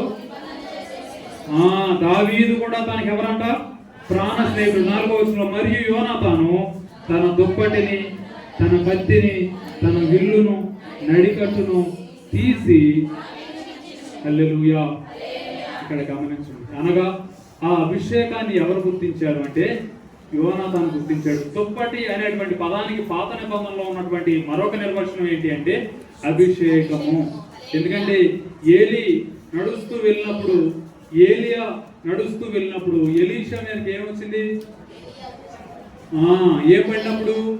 ఆయన మీద ఉన్నటువంటి దుప్పటి పడినప్పుడు అక్కడ ఏమొచ్చింది? అభిషేకం. పాత నిబంధనలో దుప్పటి, నూనె, కత్తి, వీరికి ఉన్నటువంటి యుద్ధ ఆభరణాలు కానీ వీటన్నిటిని ఎవరికి ఇచ్చేశాడు? యోనాతాను తన దుప్పటిని ఇచ్చేశాడు, కత్తినిచ్చాడు, విల్లునిచ్చాడు. అసలు రాజుకు కావాల్సింది ఏంటి? అభిషేకం కావాలి. రాజు కావాల్సింది ఏంటి? కత్తి కావాలి, విల్లు కావాలి. ఎవరైనా వచ్చినప్పుడు విల్లుతో చంపడానికి కత్తి, ఆయుధాలు ఇవన్నీ కావాలి. కానీ వాటన్నిటిని ఏం చేశాడు తెలుసా? దావీదుకి ఇచ్చేసి, దీనికి అర్హత కలిగిన వాడివి నువ్వే. జనాలు నిన్ను పొగిడినా నాకు ఏ కుళ్ళు లేదు, నాకే స్వార్థం లేదు, నాకే బాధ లేదు. ఎందుకంటే నువ్వు ఎవరవే? నా ప్రాణ. ఇది స్నేహం అంటే. మన స్నేహితులు ఎదుగుతుంటే చూడలేక కన్నీరు కార్చడం కాదు స్నేహం అంటే. నా స్నేహితుడు కృంగిపోతుంటే వాడు ఎలా అయినా బ్రతకాలి, వాడు ఎలా అయినా రాజ్యాన్ని చేజిక్కించుకోవాలని చెప్పి యోనాతాను చూపినటువంటి స్నేహము ఈ రోజుల్లో మనలో ఎవరికన్నా ఉందా? స్నేహితుల కోసం ఏదైనా మనం త్యాగం చేయగలమా? అసలు స్నేహం అంటే మొట్టమొదటిది ఏంటంటే సాక్రిఫైస్, త్యాగం చేయడం. నా స్నేహితుల కోసం యోనాతాను చూడండి, ఎంతో త్యాగం. అసలు ఎక్కడో అంతఃపురం వాడికి, అరణ్యంలో ఉన్న వాడికి స్నేహం ఏంటి? స్నేహం ఏమి చూడకూడదు? వ్యత్యాసాలు చూడకూడదు. స్నేహం ఏమి చూడకూడదు? నువ్వు ఈవిట్లా చూడకూడదు, నువ్వు అక్కడ ఇక్కడ చూడకూడదు. స్నేహము దేనితో పెనవేయబడాలి అంటే హృదయముతో. నా హృదయము ఆయన హృదయముతో కలిసింది. నా ప్రాణ స్నేహితుడు. ఇక్కడ క్యాస్టిజం తీసుకురాకూడదు, ఇక్కడ మతాలు తీసుకురాకూడదు, రాజ్యాలు తీసుకురాకూడదు. ఇది ఏది లేనిదే, కల్మషము లేనటువంటిదే. ఏంటది? నిజమైన నన్ను కావాలి అని ఎన్నుకున్నటువంటి వాడు ఎవరో? నా స్నేహితుడు. ఇది నిజమైన స్నేహం. అయితే కొత్త నిబంధనలోకి వెళ్తే కూడా లోకా సువార్తలో మనం ధ్యానం చేస్తున్నటువంటి వాక్యాలు, ఇంకో స్నేహితుడు ఉన్నాడు, చూడాల్సిన అవసరం లేదు. ఆ స్నేహితుడికి చిన్న కుమారుడికి కూడా ఎవరున్నారు? స్నేహితులు ఉన్నారు. ఆ స్నేహితులు ఏం చేశారు? ప్రేమించారు. ఏం చేశారు? వాడితో కలిసి ఉన్నారు. వాడితో ఏ పరిస్థితుల్లో ఉన్నారు? ఫ్లైట్ టికెట్లు వేసినప్పుడు ఉన్నారు, హోటల్లో దిగినప్పుడు ఉన్నారు, లంచ్ ఆర్డర్ ఇచ్చినప్పుడు ఉన్నారు, కారులో వెళ్ళినప్పుడు ఉన్నారు. పందు కొట్టుకొచ్చే వాటికి ఏమైపోయారు? విడిచి ఫ్రిడ్జ్ లో కానీ కరెంట్ ఉన్నంత సేపే డీప్ ఫ్రిడ్జ్ లో ఐస్ గడ్డ ఉన్నట్టు బయటికి తీగానే ఏమైపోద్ది. మన మీద ప్రేమ కూడా గడ్డలాగా జనానికి ఎప్పుడు ఉంటుందో తెలుసా? మీ దగ్గర అన్ని ఉన్నప్పుడే అన్ని వదిలేస్తా ఉండు, కరెంట్ పోయినా ఐస్ గడ్డ ఏమవుతుందో మనకు దగ్గర ప్రజలు కూడా అలాగే. కానీ ఈ స్నేహం పాత నిబంధనలో నేను జ్ఞాపకం చేస్తున్నటువంటి స్నేహము తన స్నేహితుడి కోసం ప్రాణమును సహితము ఇచ్చేసేటువంటి ప్రేమ. ఒకవేళ ఇటువంటి స్నేహితుడు ఇప్పటి వరకు మనకు లేకపోతే మనకు కూడా ఉన్నాడు అనేటువంటి ఒక స్నేహితుడిని నేను మీకు పరిచయం చేయడానికి ఇష్టపడుతున్నాను. ఆయనే ఎవరు? మనందరికీ తెలిసినటువంటి ఆయన. ఈ రోజు మన గ్రూప్ లో పెట్టినటువంటి వాగ్దానమే ఏంటది? ఏం పెట్టారు ఈ రోజు మన గ్రూప్ లో వాగ్దానం? ఏంటి చదివేది అన్న? యోహాను సువార్త 15:14. నేను మీకు ఆజ్ఞాపించు వాటిని చేసిన ఎడల, చదవండి ఒకసారి. యోహాను సువార్త 15:14.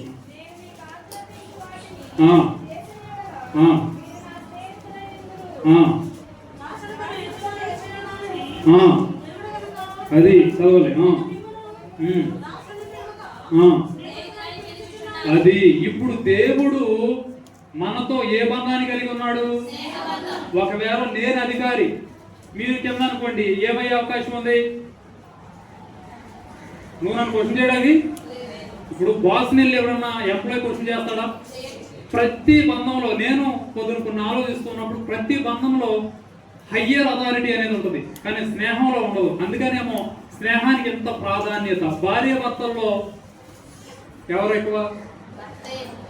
మనకు తల ఎవరిగా పోల్చుకుంటాం? పనివాడు బాస్, లేదంటే అధికారులు ఎవరు ఎక్కువ?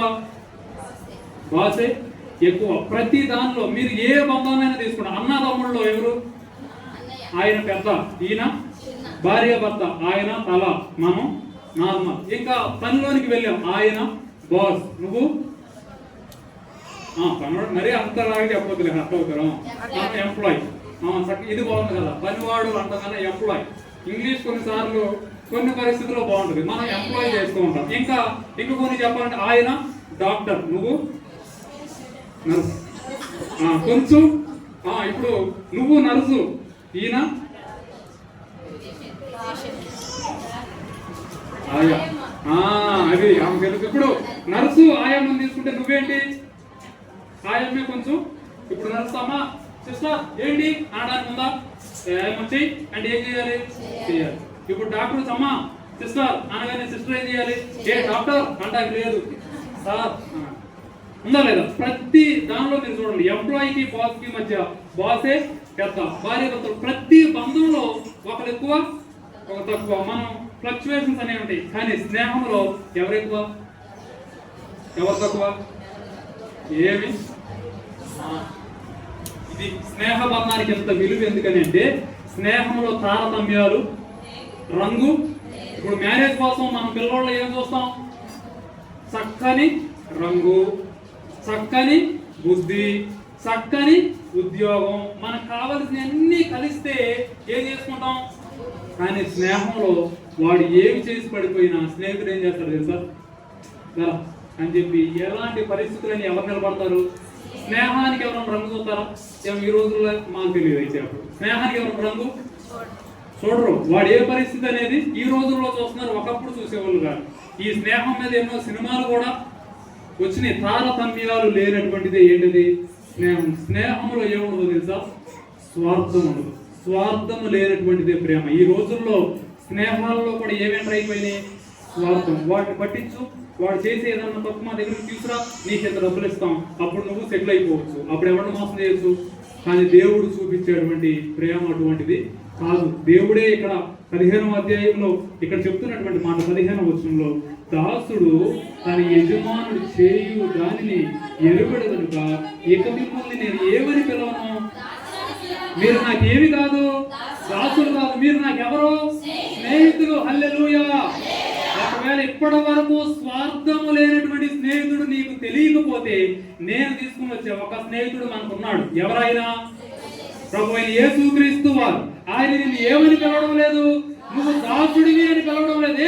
నువ్వు పిల్లాన్ని నీకేంటి వంట ఇంట్లో కూర్చో అని పిలవడం లేదు. నువ్వు నాకు ఎదురు చెబుతావేంటి అని ఒక దాసుడితో యజమాని మాట్లాడినట్టు మాట్లాడటం లేదు. దాసుడు చేసే పని, యజమానుడు చేసే పని దాసుడికి తెలియదు కాబట్టి నువ్వు నన్ను క్వశ్చన్ చేయడానికి అవకాశం లేకుండా ఉండునట్లు నేను ఇక మీద నేనేమని పిలవను? దాసుడు అని పిలవను. నేనేమని పిలుస్తాను? స్నేహితుడు. హల్లెలూయా. మనకి ఎవరున్నారు? స్నేహితుడు. స్వార్థము లేనటువంటి స్నేహితుడు, నీ కోసం ప్రాణము సైతం పెట్టేటువంటి స్నేహితుడు. ఫిలిప్పీల గ్రంథంలో చూడాల్సిన అవసరం లేదు ఉండేటువంటి ఒక విషయం. ఆయన మన పాపముల నిమిత్తము ఎక్కడ ఉండదగి? తండ్రి కుడి పార్శ్వమున ఉండదగియు దానిని వదులుకొని ఎక్కడ ఉండడానికి వచ్చాడు? అన్ని చూపిస్తేనే మనం ఇన్ని సంవత్సరాలు చదివిన మళ్ళీ ప్రతిసారి రెఫరెన్స్ చూపించాల్సిందే. 2:7 చదవండి. ఫిలిప్పీలకు రాసిన పత్రిక 7:6 కూడా.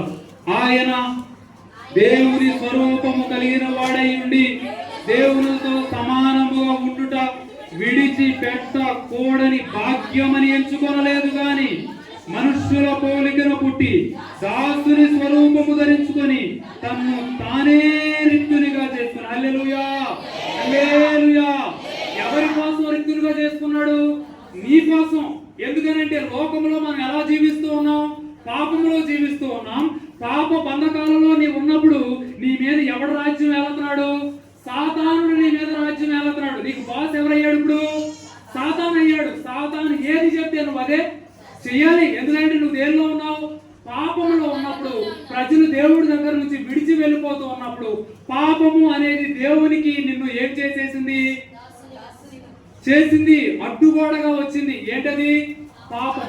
ఇప్పుడు దేవుని స్వరూపములో అది విడిచి పెట్టకూడని భాగ్యమని తెలిసి కూడా ఆయనే రిక్తునిగా చేసుకుని ఏమి స్వభావం ఎత్తాడు?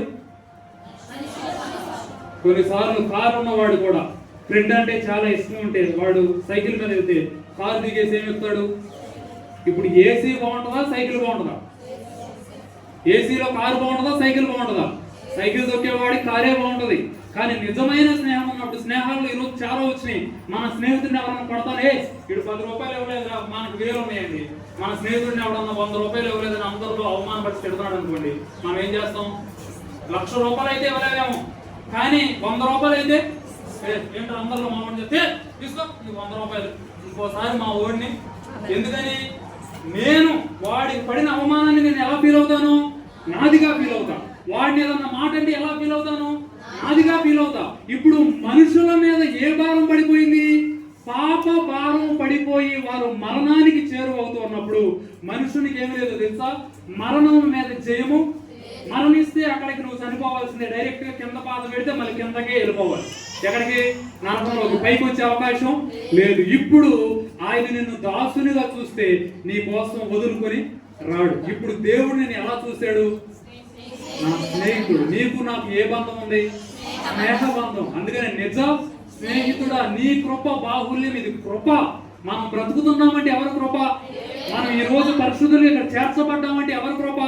ఇది ఎవరి స్నేహ బంధం అంటే దేవునికి విడిచిపెట్టకూడని భాగ్యం అని తెలిసి ఆయన మహిమోన్నతుడై ఉండి కూడా ఆ మహిమనంతా విడిచి, మహిమను వీడాచి దిగి వచ్చి, అది కాదు నేను పాడింది ఇంకో పాట, మీరు మార్చేసారు. ఏసన్న గారి పాట కాదు నేను పాడింది.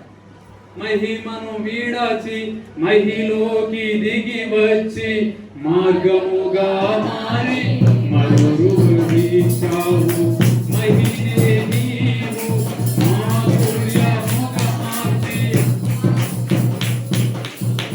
అభిషేకించావు. మహిమను నేను మహిమను దొంగ మహిమగా మార్చింది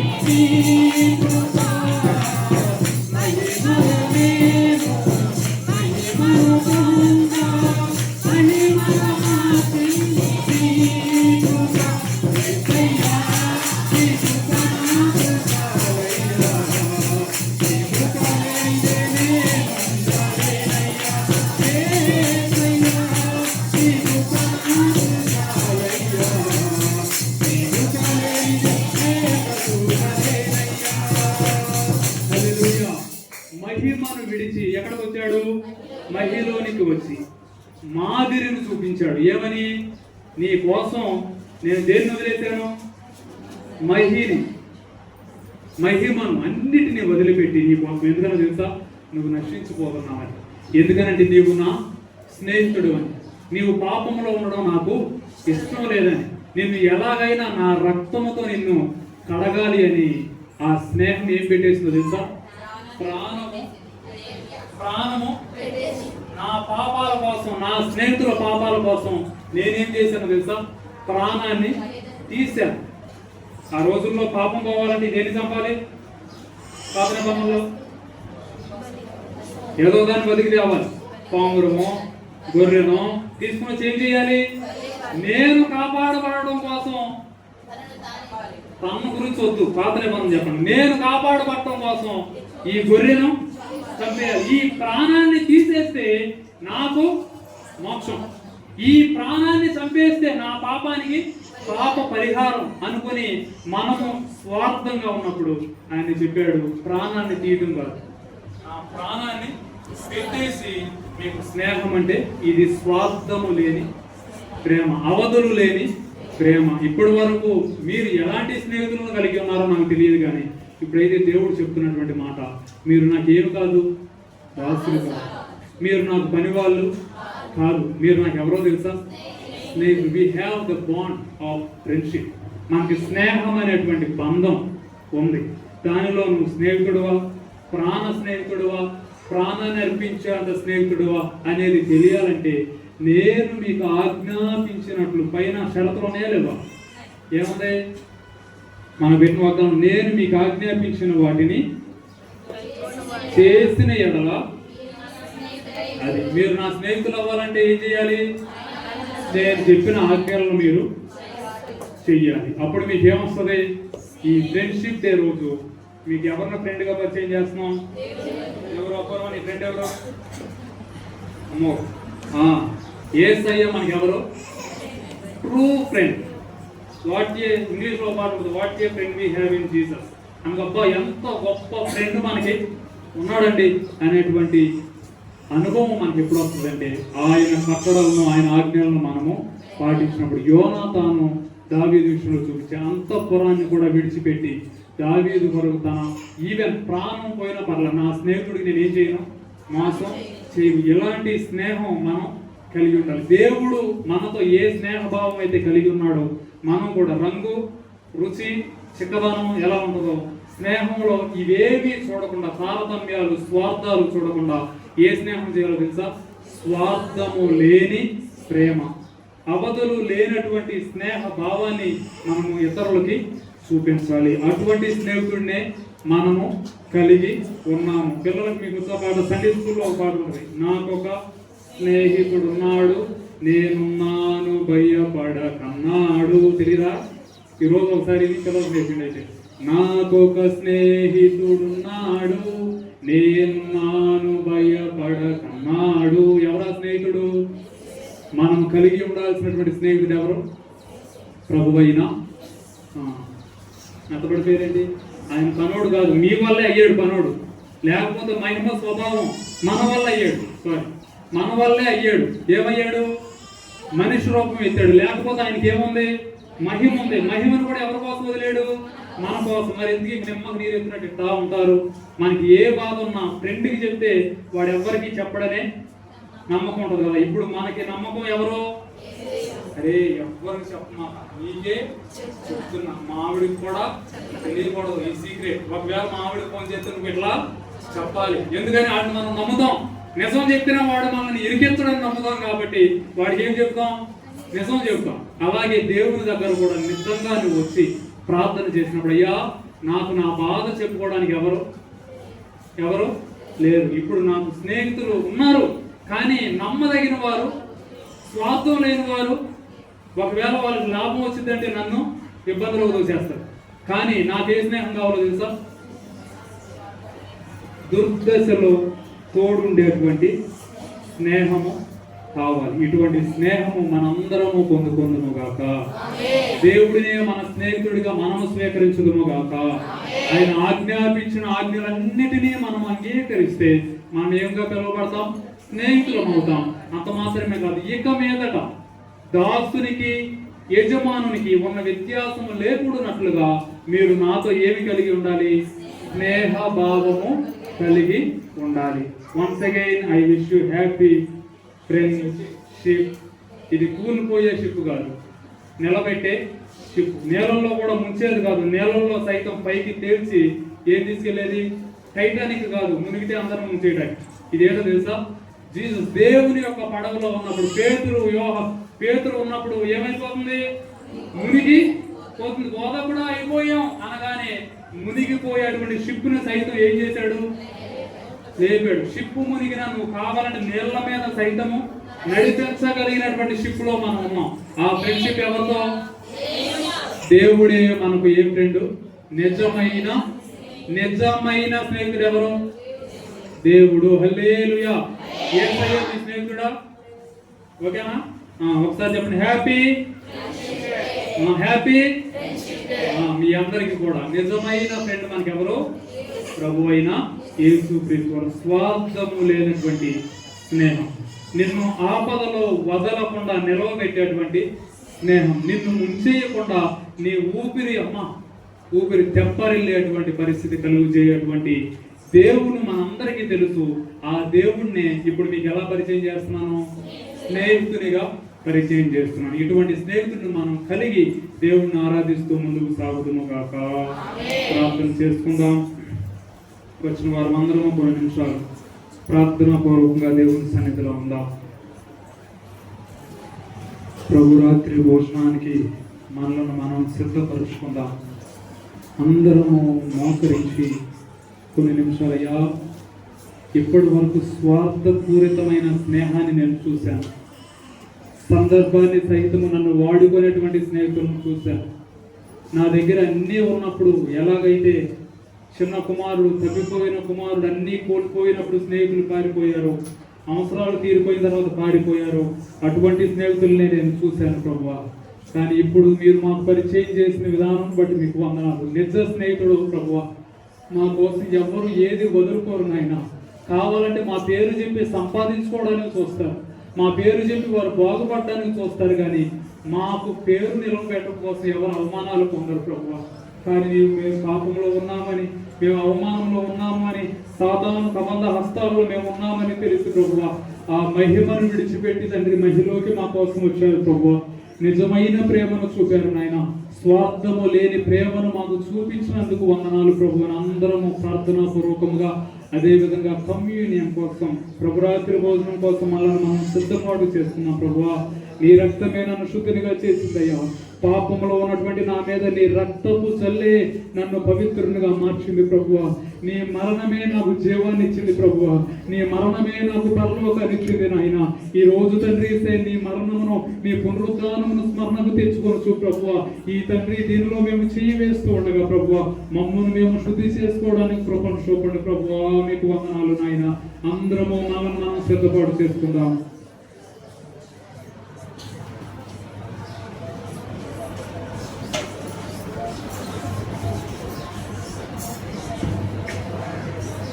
స్తోత్రం. హల్లెలూయా, హల్లెలూయా, హల్లెలూయా. విన్న వాక్యాన్ని బట్టి కొన్ని నిమిషాలు నీకు నిజమైన స్నేహితుడు ప్రభు అయిన క్రీస్తు.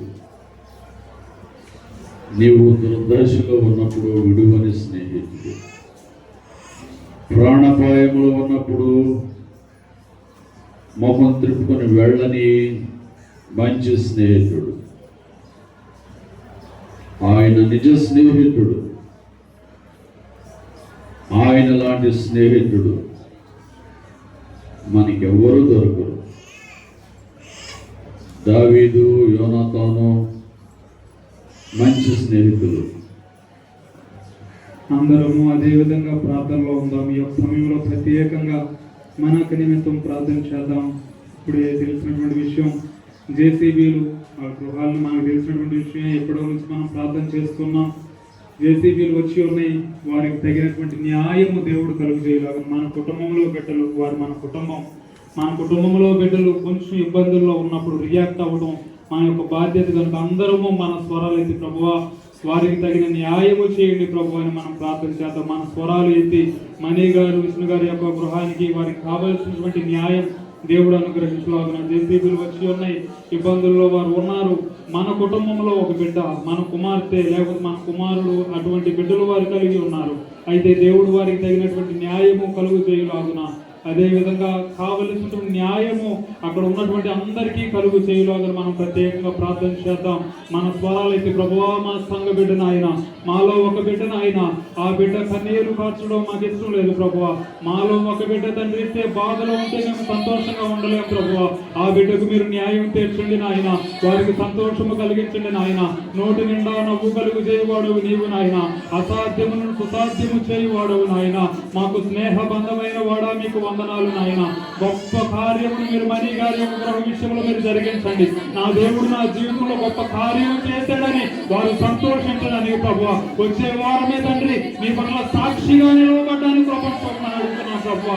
వారి కుటుంబం పక్షమున కార్యము జరిగించండి ప్రభువా. అవమానపరచొద్దు ఆయన, అసమానుడు నీవై ఉన్నావు ప్రభువా. వారిని తండ్రి మీరు తండ్రి న్యాయము తీర్చమని ప్రార్థిస్తూ ఉన్నాం ప్రభువా. అందరము మన స్వరము వేసి ప్రార్థన చేద్దాం ప్రభువా. మీ కృపను తోడుగా ఉంచండి.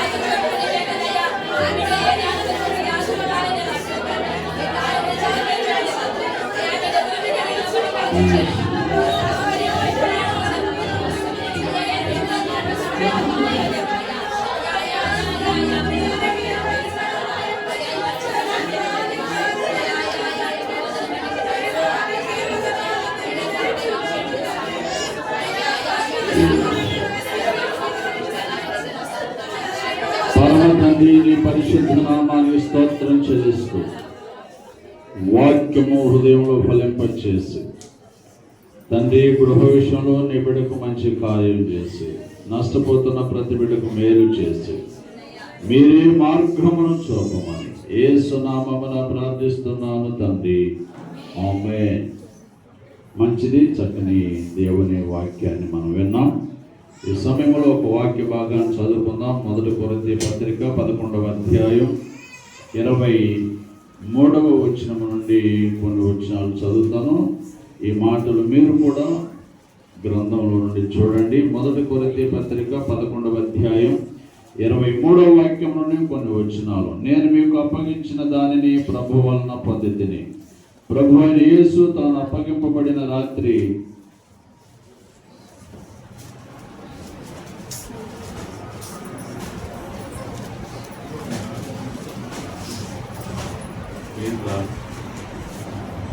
ప్రభువైన యేసు తాను అప్పగింపబడిన రాత్రి యొక్క రొట్టెను ఎత్తుకొని కృతజ్ఞతాస్తుతులు చెల్లించి దానిని విరిచి, ఇది మీ కొరకైన నా శరీరము, నన్ను జ్ఞాపకం చేసుకున్నట్టుకై దీన్ని చేయడని చెప్పాను. ఆ ప్రకారమే భోజనమైన పిమ్మట ఆయన పాత్రను ఎత్తుకొని, ఈ పాత్ర నా రక్తం వలన క్రొత్త నిబంధన, మీరు దీనిలో త్రాగునప్పుడల్లా నన్ను జ్ఞాపకం చేసుకున్నట్టుకై దీన్ని చేయడని చెప్పాను. మీరు ఈ రొట్టెను తిని ఈ పాత్రలోనిది త్రాగునప్పుడల్లా ప్రభు వచ్చు వరకు ఆయన మరణమును ప్రచురించుదురు. కాబట్టి ఎవడు అయోగ్యముగా ప్రభు యొక్క రొట్టెను తినునో లేక ఆయన పాత్రలోనిది త్రాగునో వాడు ప్రభు యొక్క శరీరమును గూర్చి రక్తమును గూర్చి అపరాధి యగును. కాబట్టి ప్రతి మనుషుడు తను తాను పరీక్షించుకొనవలెను. అలాగూ చేసి ఆ రొట్టెను తిని ఆ పాత్రలోనిది త్రాగవలెను. ప్రభు శరీరం అని వివేచింపక తిని త్రాగువాడు తనకు శిక్ష విధి కలుగుటకే దీన్ని త్రాగుచున్నాడు. ఇందువలననే మీరు అనేకులు బలహీనులను రోగులై ఉన్నారు, చాలా మంది నిద్రించుతున్నారు. అయితే మనమే విమర్శించుకున్న ఎడల తీర్పు పొందకపోదము. మనము తీర్పు పొందిన ఎడల లోకముతో పాటు మనకు శిక్ష విధి కలగకుండానట్లు ప్రభు చేత శిక్షింపబడుచున్నాము. కాబట్టి నా సహోదరులారా, భోజనం చేయడానికి మీరు కూడి వచ్చినప్పుడు ఒకరి కొరకు ఒకడు కనిపెట్టుకొని ఉండుడి. మీరు కూడి వచ్చుట శిక్ష విధికి కారణము కాకుండానట్లు ఎవడైనను ఆకలి కొన్న ఎడల తన ఇంటనే భోజనము చేయవలెను. ఆమేన్. మంచిది. దీని కొరకు మనం ప్రార్థన చేసుకుందాం. సిద్ధపడి వచ్చిన వాళ్ళంతా కూడా మీ స్థలాలలో నిలబడితే కొన్ని నిమిషాలు ప్రభువుకు సమర్పించుకొని ప్రార్థన చేసుకొని మనము ప్రభు శరీరములోనికి ప్రవేశిద్దాం. స్తోత్రం, స్తోత్రం. సుసన్న, నీతు, సుహాస్ మిమ్మల్ని కొడతాయి ఇక. స్తోత్రం, స్తోత్రం, స్తోత్రం, స్తోత్రం. అందరం ప్రార్థనలో ఉందాం. దయచేసి అందరం ప్రార్థనలో ఉందాం. ఇది చాలా విలువైంది. ఇది చాలా ప్రయోజనార్థమైనది. ఇది చాలా పవిత్రమైనది. దీన్ని కూర్చున్న యోచన అవసరం, ఆలోచన అవసరం. ఎవరు పడితే వారు, ఎలా పడితే అలా దీన్ని తీసుకోవడానికి వీల్లేదని లేఖనాలు చక్కగా చెప్పాయి. అందుచేత మనము దీన్ని తీసుకునే విషయంలో జాగ్రత్తగా సిద్ధపాటు కలిగి ముందుకు సాగాలి. స్తోత్రం. ఒకవేళ విరోధములు ఏమైనా ఉన్న ఎడల సమాధాన పడి పాలు పంపులు పొందాలి. ఒకరితో ఒకరు సమాధాన పడాలి. ఒకవేళ సమాధాన పడని ఎడల తీసుకోవడం ద్వారా కలిగే ప్రయోజనం ఏమీ ఉండదు. కీర్తన గ్రంథాన్ని చదువుకున్నాం. మన ప్రభు అయిన క్రీస్తు వారు నడుస్తున్నప్పుడు ఆయన ముందు అగ్ని ఉన్నదని వాక్యంలో రాయబడింది. ఆయన సన్నిధిలో పర్వతములు మైనము కరుగునట్లుగా కరుగుతుంది. మన హృదయాలు కరగాలి. ప్రభు సన్నిధిలో ఉన్నప్పుడు మన హృదయాలు కరగాలి. మనం కరిగిపోవాలి ప్రభు వరకు. స్తోత్రం, స్తోత్రం, స్తోత్రం. మన హృదయాలు కరిగిపోవాలి. మన హృదయాలు మెత్తనైపోవాలి. అదే కాఠిన్యం ఉండకూడదు. అదే పరిస్థితులు ఉండకుండా మన దేవుడు మంచి స్నేహితుడుగా ఉండగా మన కొరకు ఆయన చేసిన త్యాగాన్ని జ్ఞాపకం చేసుకుంటూ మనల్ని మన ప్రభువుకు సమర్పించుకుందాం. స్తోత్రం, స్తోత్రం, స్తోత్రం, స్తోత్రం.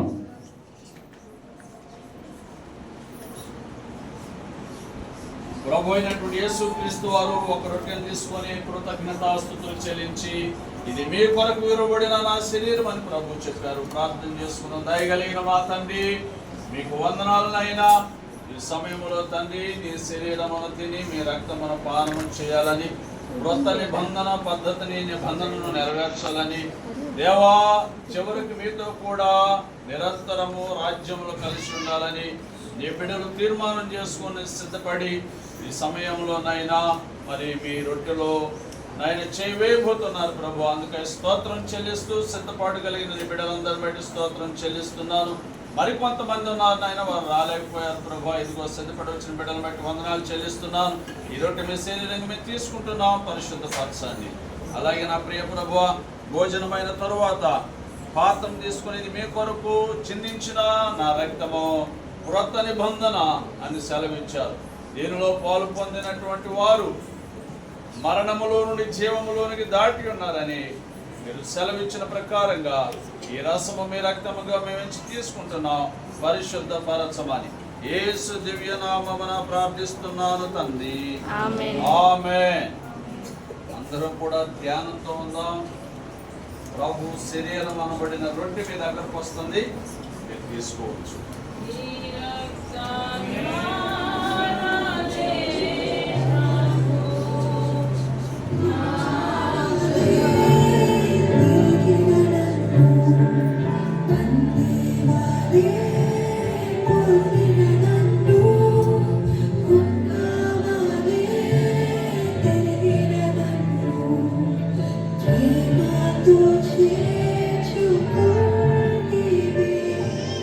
Love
ఇంకెవరికైనా ప్రభు శరీరం కానీ ప్రభు Bluetooth disconnected. కావలసిన వాళ్ళు ఉన్నారు.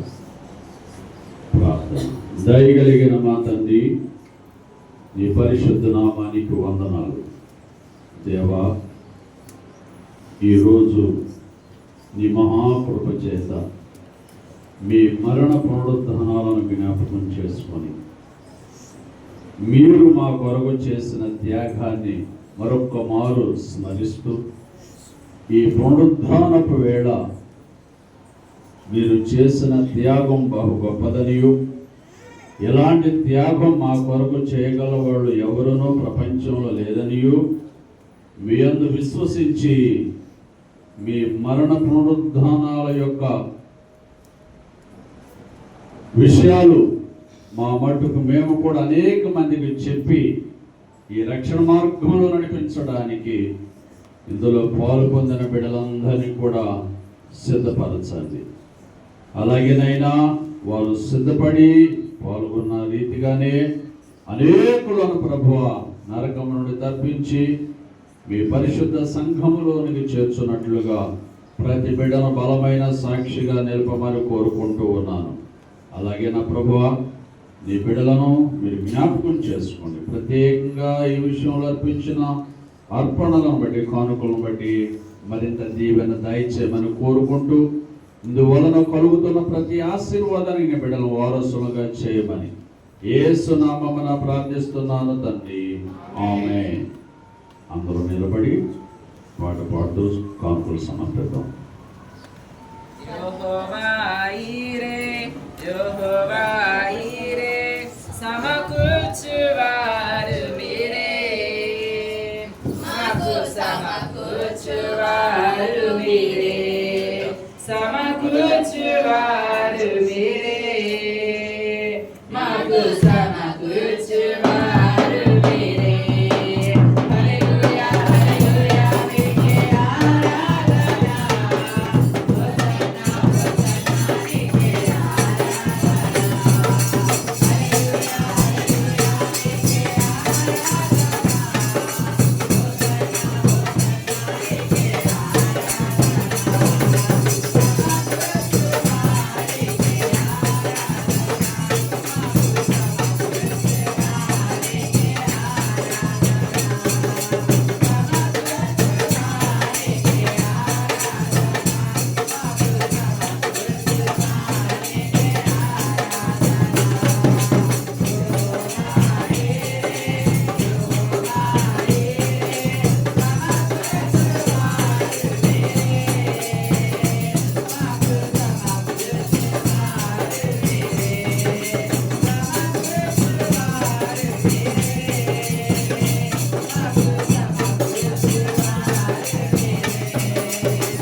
మంగళవారం సాయంత్రం ఎస్ బుజ్జి గారి యొక్క గృహంలో స్త్రీల కూడిక, శుక్రవారం సాయంత్రం రజనీ గారి యొక్క గృహంలో స్త్రీల కూడిక. దయచేసి వీటిని గమనించి ప్రతి స్త్రీల కూడికకు మీరందరూ హాజరు కావాల్సిందిగా ప్రభు పేరట మనం చేస్తూ ఉన్నాం. అదేవిధంగా ఈరోజు సాయంత్రం సండే స్కూల్ యథావిధిగా 4 గంటలకు జరుగుతుంది.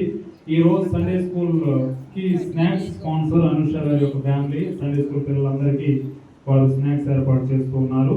అదేవిధంగా ఈ రోజు ఈ కార్యక్రమం అనంతరం మనం ఎప్పటి నుంచో ఆచారంగా తీసుకొస్తున్నటువంటి విధానం బట్టి ఈ నెల ఈ కార్యక్రమం అనంతరం మన కొరకు భోజనాలు ఏర్పాటు చేసినటువంటి వారు నాగరాజు గారు, అదేవిధంగా అర్ణ గారి యొక్క ఫ్యామిలీ, వారి ఫ్యామిలీ మనందరికీ భోజనం ఏర్పాటు చేసినటువంటి విధానం బట్టి ఎంతగానో దేవుడి నామాన్ని మహింపరుస్తూ ఉన్నాను. అడగగానే వారు ఈ పని చేసిన దాన్ని బట్టి కూడా వారి కృతజ్ఞతలు. అదేవిధంగా ప్రతి నెల మొదటి మంగళవారం మనకి విజ్ఞాపన ప్రార్థన కొంతమంది సేవకులతో మన సంఘంలో జరుగుతుంది.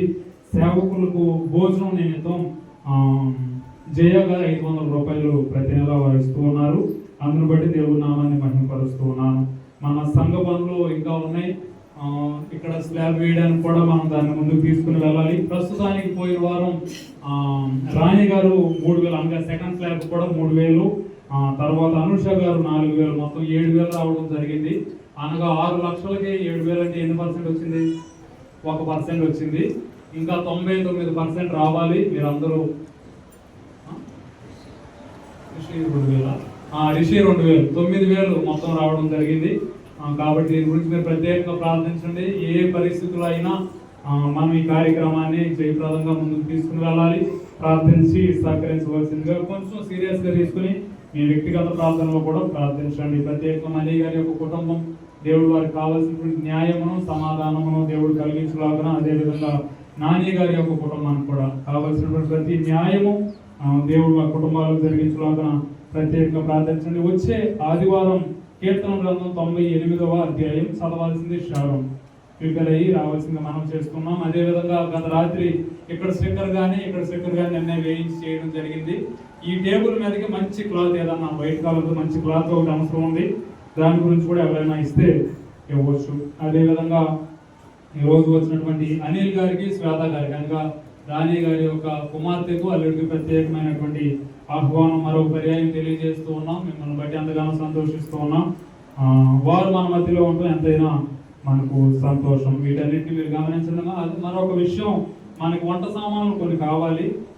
కాబట్టి దాని గురించి కూడా మీరు ప్రార్థించండి. రూతు గారు మన మధ్యలో ఉన్నారు. వారు 2 నెలలు ఫుడ్ స్పాన్సర్ చేస్తా అన్నప్పుడు నేను 1 నెల వారికి స్పాన్సర్ చేయమని, 2వ నెల ఆ అమౌంట్ ఇవ్వమని అడిగాను. ఎందుకంటే సుమారుగా మనకి 25 కేజీల గిన్నె ఒకటి, 20 కేజీల గిన్నె ఒకటి, కురిపి, సాంబార్ గేట్లు 5, హస్తాలు 5, బకెట్లు 5, బేసినీలు 5, గ్యాస్ పొయ్యి ఒకటి కావాలి, టేబుల్స్ 3 కావాలి, పెద్ద గేట్లు 1, నీళ్ళ జగ్గులు 3. ఇన్ని అవసరం ఉంది. ఇదంతా ఉంటే సో మనం బయటికి వెళ్ళి రెంటకు తీసుకోకుండా మనకి ఏదైనా కార్యక్రమం ఉన్నప్పుడు మనమే చేసుకోవడానికి అవకాశం ఉంటుంది. కాబట్టి మీలో ఇంకెవరైనా ఏదైనా ఇచ్చి వీటిలో మీరు పాల్గొనవచ్చు. ఇవి అనౌన్స్మెంట్స్ కనుక సహకరించండి, ప్రార్థించండి, పాల్గొనండి. Thank you. ప్రార్థన ఆశీర్వాదాలతో సెలవు తీసుకుంటాం. చిన్న విన్నపం ఏంటంటే, ఎవరి మటుకు వాళ్ళు మంచిగా భోజనం చేయండి. పాత్రలు కూడా కడిగి ఎక్కడే సదిరి అమర్చి వెళ్తే బాగుంటుందని నా ఆశ. అక్కడ కొన్ని అట్లా వదలవద్దు దయచేసి. కొంతమంది చేయగలుగుతున్నారు, పేర్లు నేను ఎత్తడం లేదు, కానీ అందరూ పాల్గొనండి. ఒక నలుగురు ఒక పని చేస్తే ఒక నలుగురు వడ్డం చేయడం, ఇవన్నీ కూడా మీరు షేర్ చేసుకొని చక్కగా చేస్తే బాగుంటుంది. మళ్ళీ ఆ పని మట్టి ఎక్కడ ఉంది, ఈ పని మట్టి ఎక్కడ ఉంది, ఇవన్నీ ఎత్తుక్కోవాల్సి వస్తుంది. దయచేసి ఈ విషయాన్ని గమనించి కొంచెం నీట్గా చేసి మీ ఇంట్లో ఎలా చేస్తారో అలా నీట్గా చేస్తే చాలా సంతోషం. అలా చేయండి. ప్రార్థన. సర్వోన్నతుడైన మా తండ్రి, మహోన్నతుడా, మీకు వందనాలు. జరిగించిన ఆరాధన అంతటిని బట్టి స్తోత్రం. అలాగేనైనా గడిచిన 7 నెలలు నీ రెక్కల చాటున మమ్మల్ని సురక్షితంగా భద్రపరిచారు, శాంతి సమాధానాలతో నింపారు. అందుకు స్తోత్రం.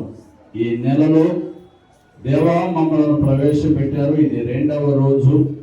ఈ నెలంతటిలో కూడా నీ బిడల మీద నీ దక్షిణ హస్తమును చాపండి, ఘన కార్యములను చేయండి. నీ నామమును నిత్యము స్తుతిస్తూ నీ బిడలు వారి జీవిత యాత్రను కొనసాగిస్తూ ఉండగా వారి జీవిత యాత్రలో స్థుతి ద్వారా కలుగుతున్న ప్రతి ఆశీర్వాదం నీ బిడ్డలకు పంపండి.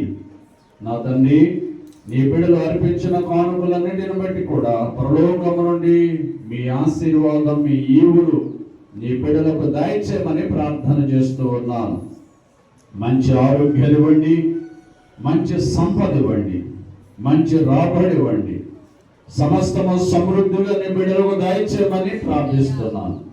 ఈరోజు నీ సన్నిధిలో ఉన్న నీ బిడ్డలు ఏ కొరత కలిగి ఉన్నప్పటికీ కూడా, ఏది కావాలని ఆశించినప్పటికీ యేసు నామములో అది నీ బిడ్డలకు అనుగ్రహించబడునుగా కానీ ప్రార్థన చేస్తున్నాను. ఈ నెలలో ప్రేమ విందును ఏర్పాటు చేసినటువంటి అరుణ సిస్టర్ను బట్టి, తన భర్తను బట్టి, కుమార్తెను బట్టి, అల్లుని బట్టి స్తోత్రం చెల్లిస్తూ బలపరచండి. అలాగే నా ప్రభు వారికి కావాల్సిన ఈవులు దయచేయండి. సంఘాన్ని, సంఘ బిడ్డలు బట్టి మీకు స్తోత్రాలు, గ్రామాన్ని బట్టి మీకు వందనాలు, దేశాన్ని బట్టి వందనాలు, అధికారులను బట్టి వందనాలు. నైనా క్రైస్తవ బిడ్డల క్షేమం కొరకు ప్రార్థిస్తున్నాం. సకల ప్రజల రక్షణ కొరకే ప్రార్థన చేస్తున్నాం. మీరే సహాయము చేసి దీవించండి. తగినట్లుగా మేము ప్రార్థించగా మంచి వర్షాన్ని మీరు దయచేసారు. ఇంకా మా దేశానికి వర్షం కావాలి, చాలినంత సమృద్ధిగా వర్షాన్ని మీరు పంపండి. అలాగేనైనా తినడానికి ఆహారం, ధరించడానికి వస్త్రం నీ బిడ్డలు దయచేయండి. బిడ్డలు కాలేజీకి వెళ్తున్నప్పుడు, స్కూల్స్కి వెళ్తున్నప్పుడు నీ కృపా కాపుదల దయచేయండి. వారి ఫీజుల విషయాల్లో సహాయం చేయండి. ప్రతి బిడ్డ పట్ల మీరు చేస్తున్న కార్యాన్ని బట్టి స్తోత్రం చెల్లిస్తూ నీ బిడ్డను ఆశీర్వదించండి. నేను ఈ ప్రేమ విందులోనైనా చిన్న పని మొదలుకొని పెద్ద పని వరకు జరిగిస్తున్నటువంటి ప్రతి బిడ్డను బట్టి మీకు స్తోత్రం చెల్లిస్తూ ఆ పరిచర్య ద్వారా కూడా తగిన మేలు నీ బిడ్డలకి ఇవ్వమని యేసు నామమున ప్రార్థిస్తున్నాను తండ్రి, ఆమేన్. తండ్రి అయిన దేవుని ప్రేమ, కుమారుడైన క్రీస్తు వారి కృప, పరిశుద్ధాత్మ యొక్క సహవాసము, సన్నిధి తండ్రి చేరువచ్చిన నీ బిడ్డలకును, జరుగుతున్న పరిచర్యకును, సకల పరిశుద్ధులకు సదా తోడుగా ఉండి నడిపించును గాక. ఆమేన్. ఆశీర్వాదంబుల్ నా మీద వర్షింపచేయునిసా, అవసరతనన్నియున్నాము నీ సత్యవాగ్దానము.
యెహోవా మిమ్మలను ఆశీర్వదించునుగాక. యెహోవా ఈ నెలంతయు మిమ్మలను క్షేమముగా నడిపించునుగాక. ఆమేన్. అందరికీ వందనాలు.